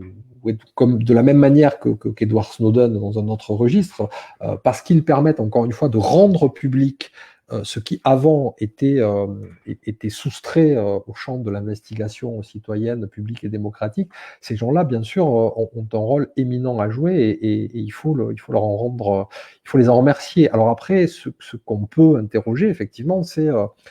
bon, pas la part de sincérité, parce que chacun est juge, mais en tout cas, le risque de récupération de ces discours-là. C'est-à-dire que très rapidement, parce que là aussi, en termes de storytelling, vous imaginez bien que tant du côté de Google, de Facebook ou des autres, bien sûr, on essaye systématiquement d'avoir aussi ce petit coup d'avance. Et donc, ce sont des discours qui très rapidement sont récupérés par les plateformes elles-mêmes et réinstrumentalisés, réinjectés pour créer des nouvelles boucles. Et du coup, enfin, des nouvelles boucles d'addiction. Donc aujourd'hui, on arrive à des paradoxes assez stupéfiants, qui est que qu'on nous vend des applications pour nous aider à ne plus utiliser d'applications, plus exactement pour s'affranchir de formes d'addiction à l'écran. Et du coup, vous imaginez bien que voilà, le simple fait de mettre un point à la fin de cette phrase suffit à démontrer le côté voilà, autoréférentiel et ubuesque de la situation. Mais en tout cas, oui, le rôle des ingénieurs, il est fondamental et il renvoie plus sérieusement à ce qui est pour moi un autre élément absolument fondamental de toutes ces questions-là, qui est un petit texte très court publié en 2000 par un monsieur qui s'appelle Laurence Lessig et qui s'appelle Code is Law, le code c'est la loi, où il explique très précisément que tout ce qui est en train d'arriver, c'est-à-dire il dit on va vers un monde, on est en 2000 donc, hein, je rappelle, 2000 Google, enfin Facebook n'existe pas, Google a à peine 2 ans, et il dit on va effectivement, on s'oriente vers un monde où les algorithmes, les technologies vont faire des choix à notre place, des choix politiques, des choix sociétaux, des choix religieux, éthiques, moraux, etc. Et il dit la clé, c'est que soit on lâche l'affaire et on accepte que quelques ingénieurs, quelques sociétés fassent ces choix à notre place, soit effectivement on se bagarre pour faire en sorte que ces gens-là, ceux qui demain vont développer des applications, soient des gens qui soient formés aux questions d'éthique, de droit, de philosophie, de religion, de politique, qu'ils soient éclairés et qu'ils ne soient pas simplement de très bons développeurs ou de très bons designers d'interface. Et si on arrive à faire ça, et ben à ce moment-là, déjà, on pourra avoir avec eux un dialogue qui portera sur autre chose que est-ce que je mets le pouce bleu à gauche ou à droite. Et surtout, eux-mêmes, en développant ces technologies, ils auront conscience qu'un algorithme, c'est un ensemble de valeurs. Et que ces valeurs, quelque part, ils ont la possibilité de les orienter vers des algorithmes qui vont prendre en compte, par exemple, des biais racistes ou pas. Et donc voilà, le rôle, encore une fois, des ingénieurs, il est bien sûr fondamental. Et la culture, l'éducation politique de ces gens-là, elle est fondamentale aussi. C'est pour ça que, enfin là aussi, je ne veux pas faire de la pub pour tout le catalogue éditorial de cette excellente maison qui s'appelle TF Édition, mais vous avez chez eux tout un tas d'ouvrages qui permettent de documenter justement comment l'histoire de l'Internet, si l'Internet s'est développé aussi au début sur cette dynamique de protocoles ouverts, de technologies libres, c'est parce que derrière, culturellement et sociétalement, il y avait aussi des gens qui avaient des niveaux d'acculturation qui étaient différents de ce que peut être celui d'un ingénieur qui, à la fin des années 90, sortait pour aller bosser chez Facebook ou chez Google. Donc c'est vital, oui, c'est vital. Alors, on ne pouvait pas rêver mieux comme peut-être mot de conclusion, cet appel à documenter, cet appel à divulguer et à montrer comment fonctionnent ces algorithmes, à montrer comment chaque algorithme, comme vous le disiez, est porteur lui-même de valeur. Et alors, je disais que c'était un mot de conclusion plutôt bienvenu, dans la mesure où c'est aussi dans ces bibliothèques que nous fréquentons, même si actuellement c'est un peu difficile, mais c'est aussi dans ces bibliothèques que se fait cette documentation, se fait cette acculturation, et de façon très modeste, et par votre biais, c'est encore plus net. Le festival que nous essayons d'animer et de faire vivre tout au long de l'année, le festival NUMOC, pour les bibliothèques de Paris, représente probablement une infime parcelle de cette longue chaîne d'espoir. Donc, je vous invite évidemment à tous celles et ceux qui nous écoutent à fréquenter ces bibliothèques, à y retrouver les ouvrages dont vous avez parlé, ceux de CEF Édition, cette excellente maison, mais également d'autres auteurs et autrices que nous avons à cœur de proposer à nos usagers et usagères. Un grand merci à vous, Olivier Hartchild, pour cette conversation fort riche, passionnante, et que j'espère beaucoup d'autres internautes, revenus ou non de la manif du jour, pourront redécouvrir en replay dès demain sur les différents médias qui pourront le proposer. Avec peut-être bientôt un média plus proche de Peertube que YouTube. C'est en tout cas ce à quoi vous nous invitez. Je signale que le live tweet est évidemment lui aussi complètement disponible. On peut y réagir encore pendant de longs jours. Et également le fait que nous retrouvons mardi prochain en direct de la bibliothèque qui devait vous accueillir, la bibliothèque Melville, dans le 13e arrondissement. Nous avons la chance de pouvoir y faire entrer presque en catimini un de vos collègues, Stéphane Bortsmeyer, qui viendra nous expliquer justement comment cette architecture du web s'est construite peu à peu et probablement revenir sur des morceaux d'échange que nous avons eus avec vous. Donc un grand merci à vous et à très bientôt dans nos bibliothèques. Au revoir. Merci. Au revoir.